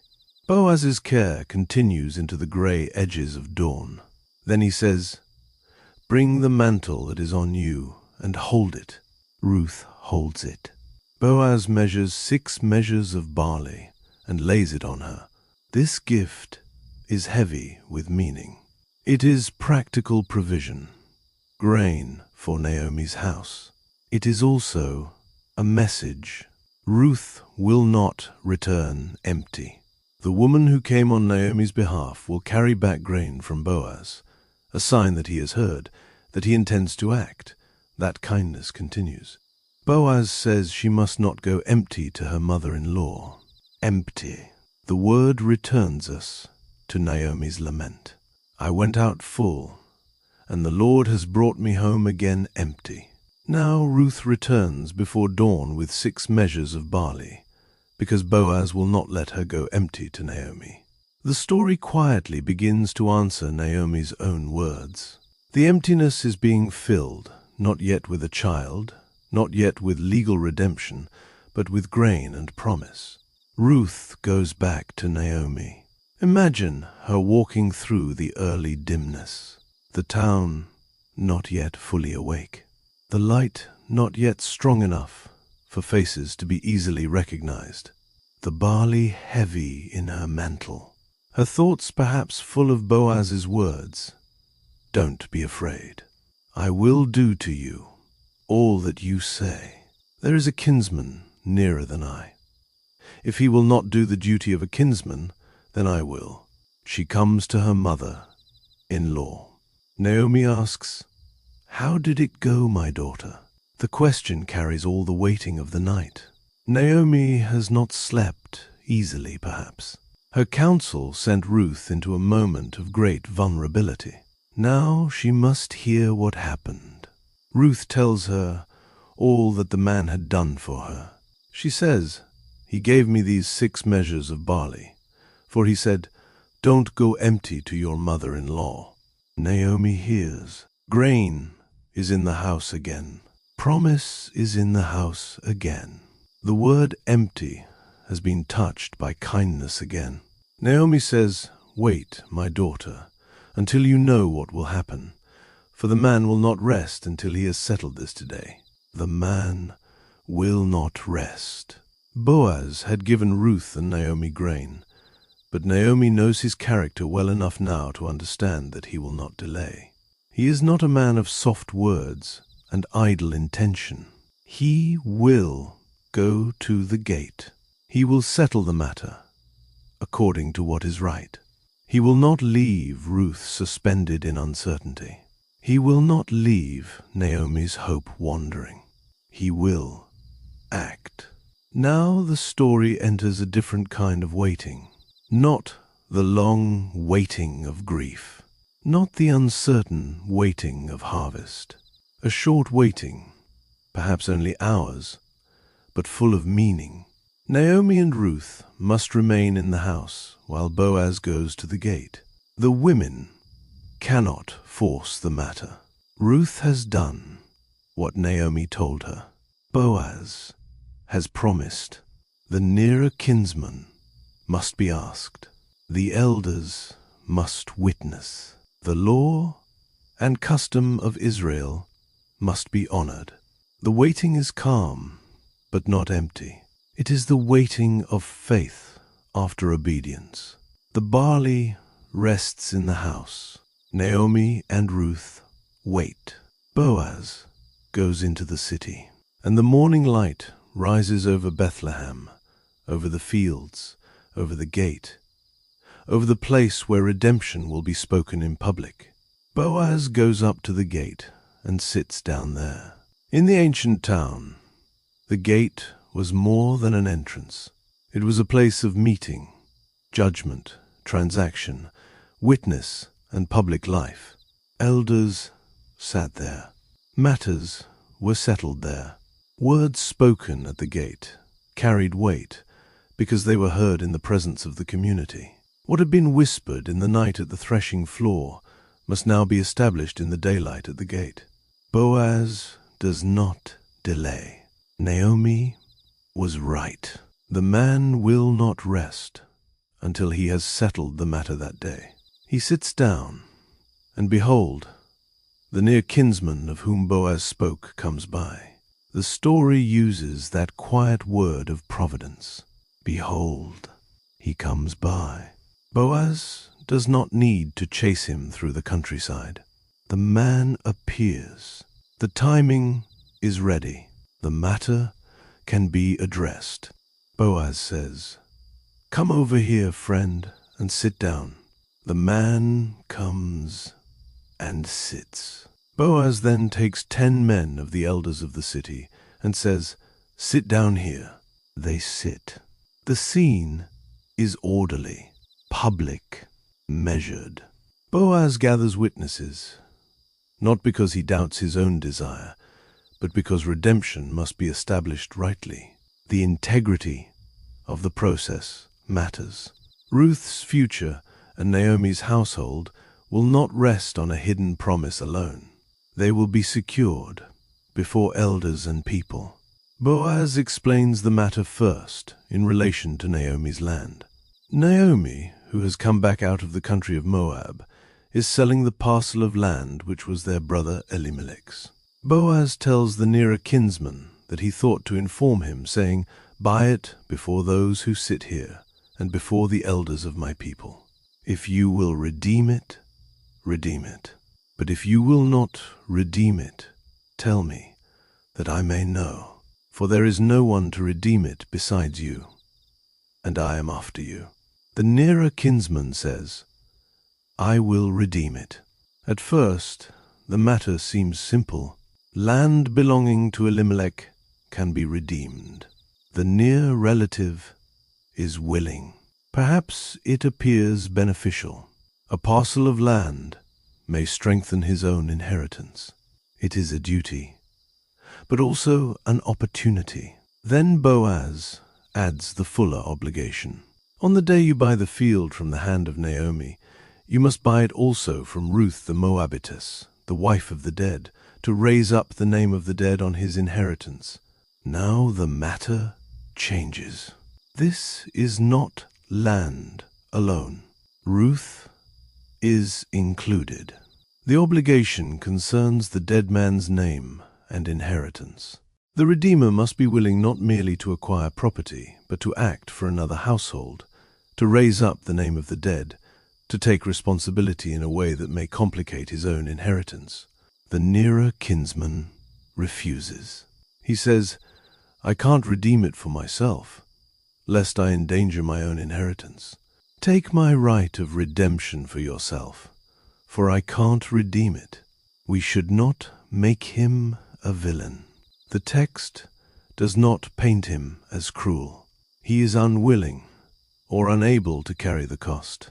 He first says yes when the matter appears one way, then declines when the fuller responsibility is made clear. He will not endanger his own inheritance. He steps back. There is sadness in that, perhaps, but also room for Boaz.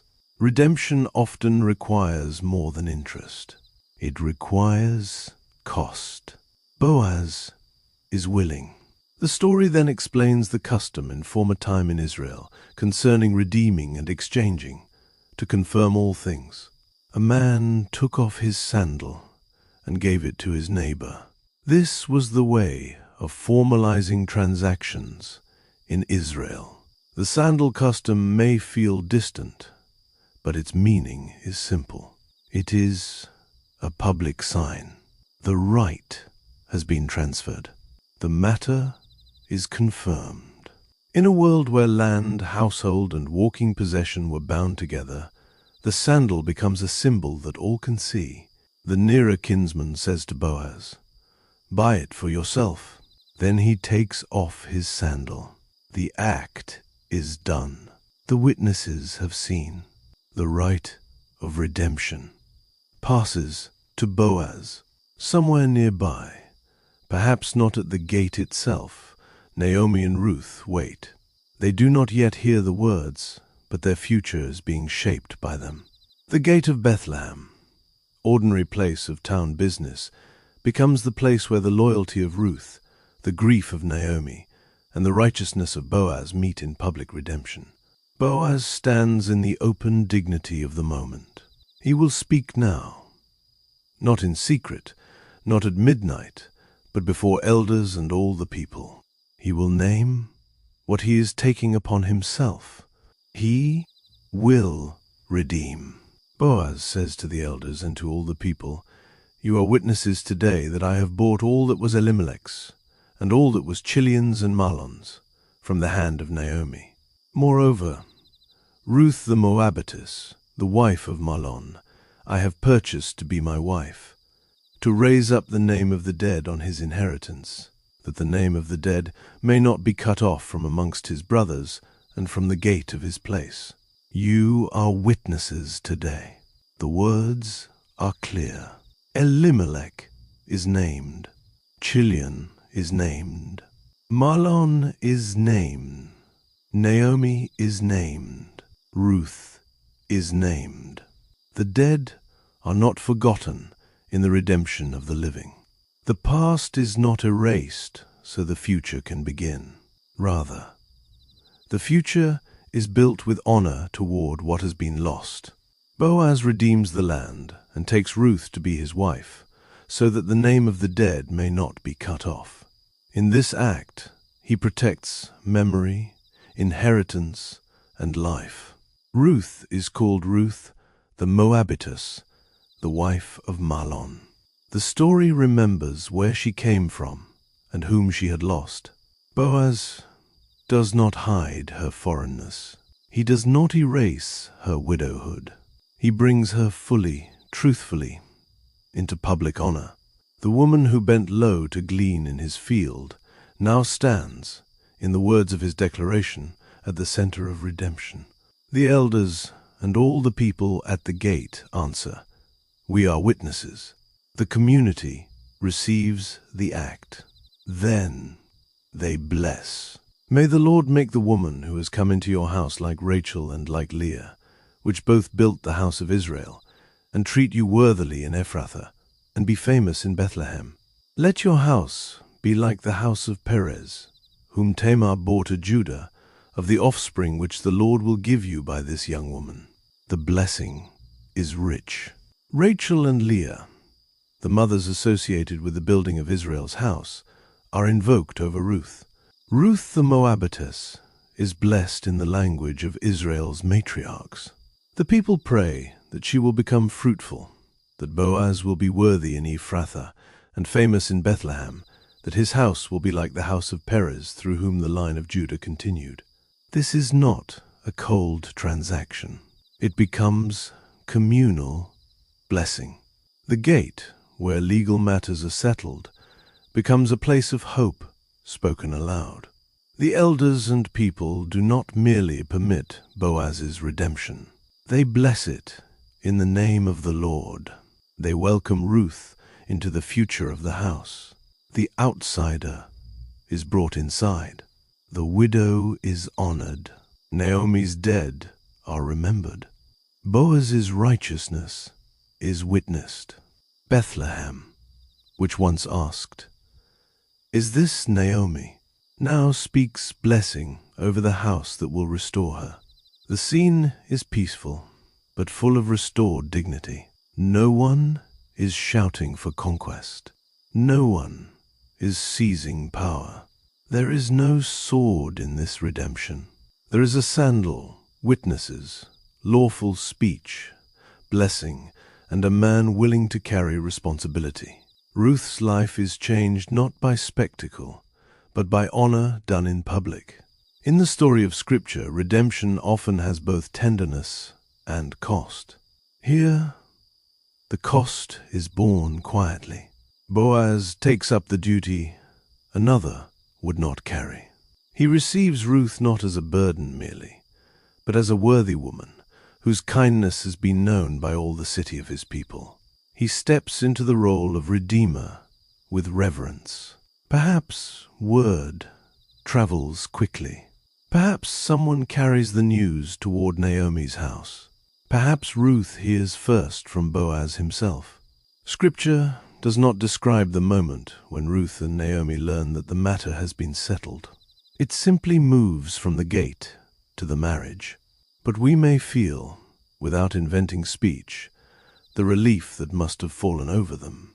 The man did not rest. He settled it that day. The 6 measures of barley had not lied. Naomi's hope was not disappointed. Ruth's appeal had been honored. Boaz has redeemed. In Bethlehem, at the gate, in the presence of elders and people, the emptiness of Naomi's house has begun its final turn toward fullness. Redemption in Ruth is witnessed. The story began with private grief, a household leaving Bethlehem, a woman losing husband and sons in Moab. Much of sorrow happens in private. The deepest losses often take place behind doors, in rooms where only a few know the sound of weeping. Naomi's grief was known when she returned, yes, but the graves themselves were in Moab. The years of loss were not lived before Bethlehem's eyes. Now the restoration is public. At the gate, before elders and people, Boaz declares what he has done. Witnesses answer. Blessings are spoken. Ruth's place is not left uncertain or hidden. Naomi's household is not restored in a corner, half recognized and easily forgotten. The community hears. The community receives. The community blesses. There is deep mercy in public dignity. Those who have been made vulnerable often need more than private kindness. They need honor restored in the place where others can see. Ruth had entered Bethlehem as a foreign widow. Naomi had returned as a woman who said, "Call me Mara." Now Ruth is blessed like Rachel and Leah, and Naomi's house is being redeemed in the sight of the people. Boaz's words hold together land, family, memory, and future. He buys all that was Elimelech's, all that was Chilion's and Mahlon's, from the hand of Naomi. He takes Ruth to be his wife, to raise up the name of the dead on his inheritance. This means that redemption is not merely the transfer of property. It is the preservation of a name. It is the healing of a broken household. It is kindness to the living and to the dead, just as Naomi had begun to perceive when Ruth first named Boaz. The Lord had not abandoned his kindness, not to the living, not to the dead. The nearer kinsman had declined, and his name is not preserved in the story. Boaz, willing to redeem, is remembered. This is not because Boaz sought fame. True righteousness does not act merely to be named, but in the providence of God, the man who was willing to carry the cost becomes part of the line of blessing. The people pray that Boaz will be famous in Bethlehem. They do not know how far that fame will reach. They do not know David yet. They do not know the shepherd boy who will one day be anointed in Bethlehem, the one through whom Israel's royal line will be established. They do not know that generations later, the name of Boaz and Ruth will be read in the ancestry of the Messiah. They only bless what is before them. A worthy man, a worthy woman, a redeemed household, the Lord's gift of offspring yet to come. That is enough. The story then becomes very simple.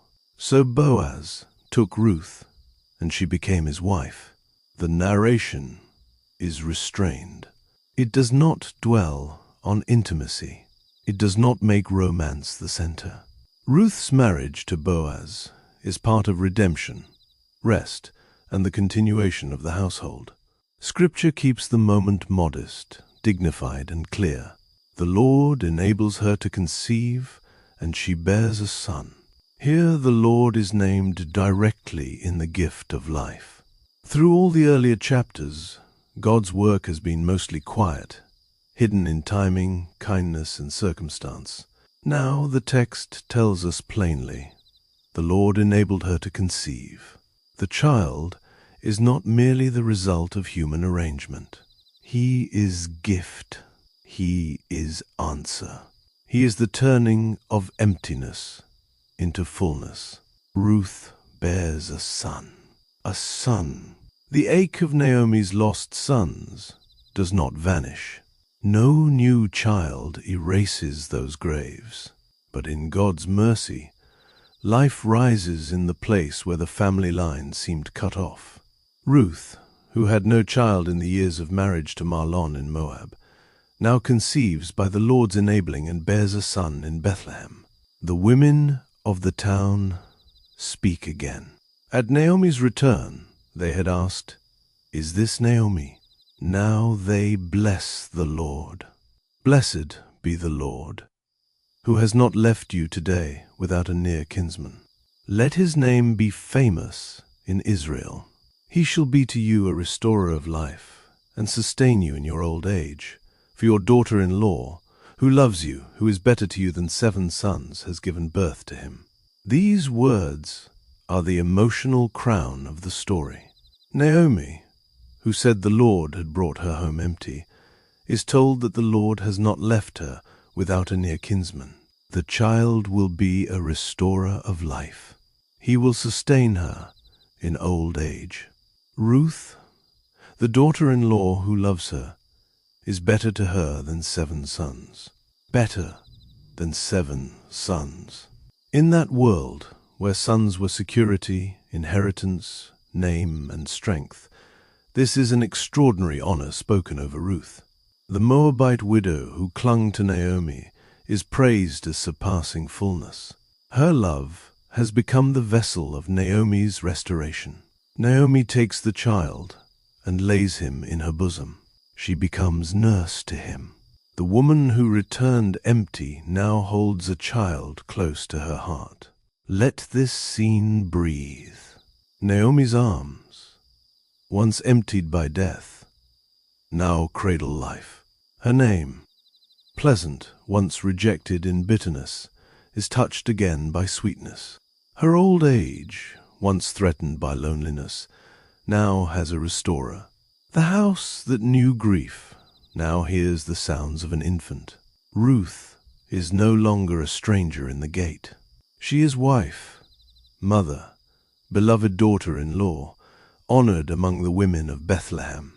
Boaz is redeemer, husband, righteous man, a blessing to Naomi's house and to Ruth.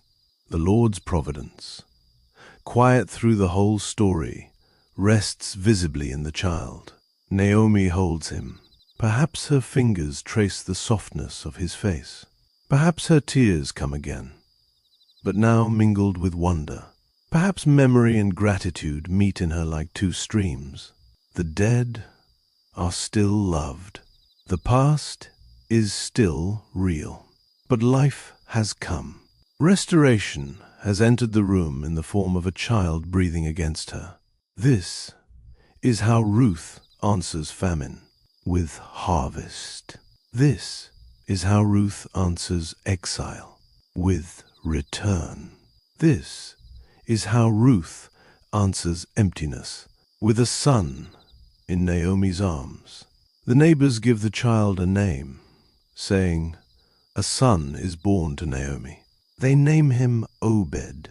Obed will become the father of Jesse. Jesse will become the father of David.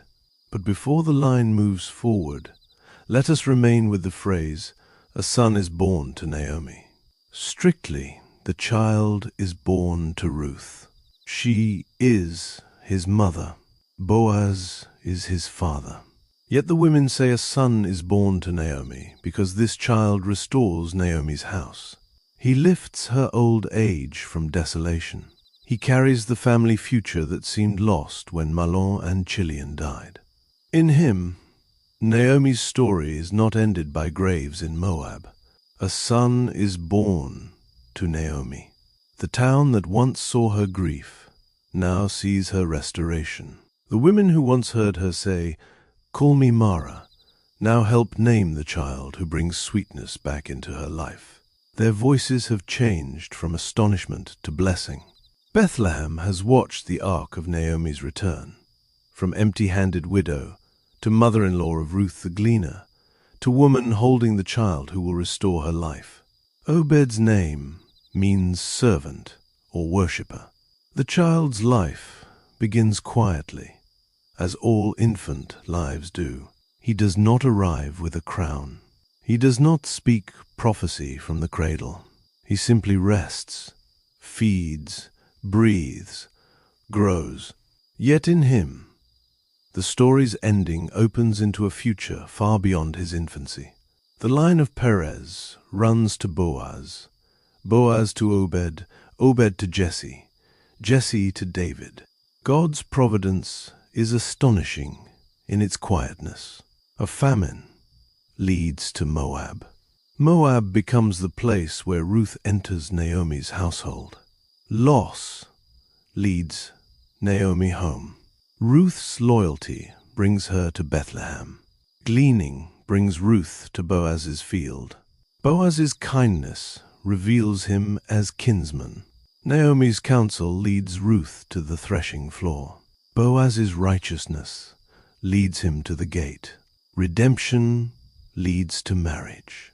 Marriage leads to a child. The child leads to Jesse. Jesse leads to David. No single step looks like the turning point of world history when it happens. Ruth bending in a field does not look like the beginning of a royal line. Boaz leaving extra grain does not look like a deed that will echo into the gospel story. Naomi receiving Ruth's leftovers from a field meal does not look like restoration, but the Lord often works through small obediences, small mercies, small acts of loyal love. Ordinary faithfulness is not ordinary in the hands of God. Ruth's love for Naomi becomes part of Israel's hope. Boaz's honor becomes part of David's ancestry. Naomi's grief becomes the soil where joy grows slowly. Bethlehem, the house of bread, becomes again a place of provision and life. There is a special tenderness in the way this story centers the vulnerable. Widows are not background figures. They are the heart of the story. A foreigner is not kept at the edge. She becomes mother in the line of David. An old woman's sorrow is not dismissed. It is answered. A wealthy man's power is not celebrated for itself, but for how it protects and redeems. The law's provision for gleaning is not a minor detail. It becomes the pathway by which Ruth and Boaz meet. The book of Ruth teaches us that the Lord sees the margins of a field. He sees the widow walking the road. He sees the foreigner asking for favor. He sees the old woman who feels empty. He sees the man who can choose kindness and does. He sees the child before the child is born, and he weaves slowly, quietly, faithfully. Perhaps this is why Ruth is such a fitting story for the night. It does not demand that the listener stay alert for battles or sudden shocks. It asks us to trust the slow work of God. It invites us to rest in a providence that can be gentle and still be strong. It lets the heart settle among barley fields, evening roads, household lamps, and the soft breathing of a child in Naomi's arms. Naomi no longer sits alone with emptiness as the final word. Ruth no longer stands as a stranger. Boaz no longer waits at the edge of the heap of grain with an unresolved promise. The gate has spoken. The house has been restored. The child has been born. Obed lies in Naomi's care, and with him the future quietly begins. The book of Ruth closes with a genealogy. To some ears, a list of names may seem like a fading of the story, as though the warmth of the fields gives way to records and generations. But in Scripture, names carry memory. Names tell us that God's works do not end when one scene closes. The child in Naomi's arms belongs to a line, and that line belongs to the purposes of God. Perez became the father of Hezron. Hezron became the father of Ram. Ram became the father of Amminadab. Amminadab became the father of Nahshon. Nahshon became the father of Salmon. Salmon became the father of Boaz. Boaz became the father of Obed. Obed became the father of Jesse. Jesse became the father of David. The story that began in the days when the judges judged ends by naming David. This is not accidental. Ruth is a quiet bridge between the troubled days of the judges and the coming of Israel's great king. In the darkness of that age, while many did what was right in their own eyes, the Lord was preparing a line through people who did what was faithful in his sight. Ruth's loyalty, Boaz's righteousness, Naomi's return, and Obed's birth become part of the foundation beneath David's story. David, the shepherd of Bethlehem. David, the son of Jesse. David, the king after God's own heart. David, from whose line the hope of Messiah would be carried forward. And here, the story's line toward Christ comes softly with reverence and without haste. In the wider story of the Bible, the line of David reaches forward to Jesus Christ, born in Bethlehem, the son of David, the Redeemer greater than Boaz, the one in whom outsiders are welcomed, the vulnerable are seen, and the fullness of God's covenant mercy is revealed. Ruth does not preach this to us directly. It whispers it through the generations. Bethlehem is not finished.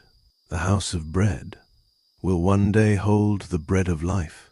But tonight, Ruth lets us rest with Obed, a child born after sorrow, a child named by neighbors, a child held by Naomi, a child who will become father to Jesse and grandfather to David. The wonder is quiet enough for sleep and deep enough for worship. Think again of the beginning. Famine in Bethlehem, a family leaving for Moab, Elimelech dying, Mahlon and Chilion dying, Naomi bereaved, Ruth clinging, Orpah weeping and returning, Naomi arriving home and saying, "Do not call me Naomi, call me Mara." The city stirred, the barley beginning, then Ruth in the field. Boaz coming from Bethlehem. May the Lord be with you. May the Lord bless you. Whose young lady is this? It is the Moabite lady who came back with Naomi. Listen, my daughter, do not glean in another field. The Lord, the God of Israel, under whose wings you have come to take refuge. Come here and eat some bread. Let her glean even among the sheaves. Do not reproach her. Then the evening, an ephah of barley. The name Boaz spoken to Naomi. The Lord has not abandoned his kindness. Harvest days. Naomi seeking rest. Ruth at the threshing floor. Spread the corner of your garment over your servant. Do not be afraid.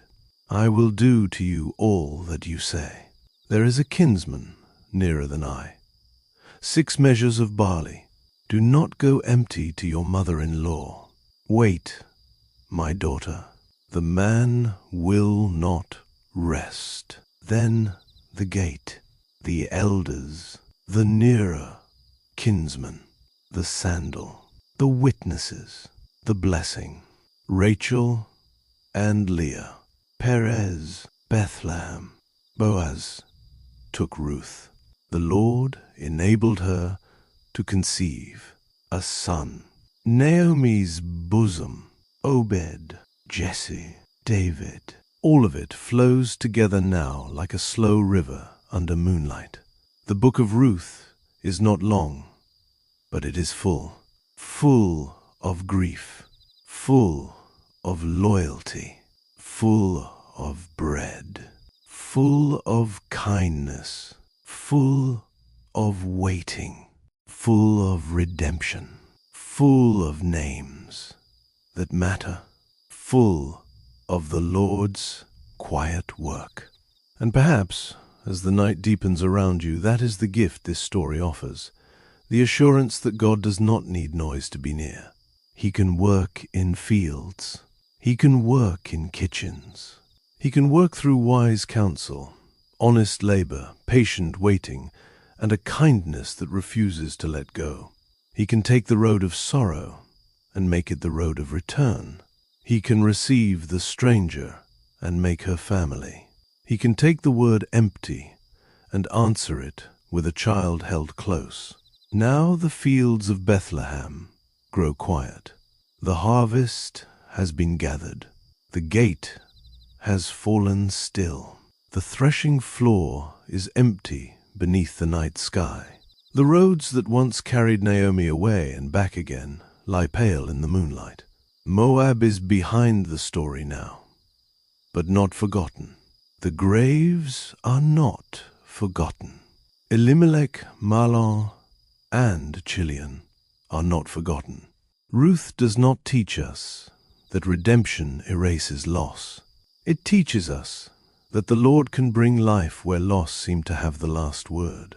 Naomi rests with Obed near her.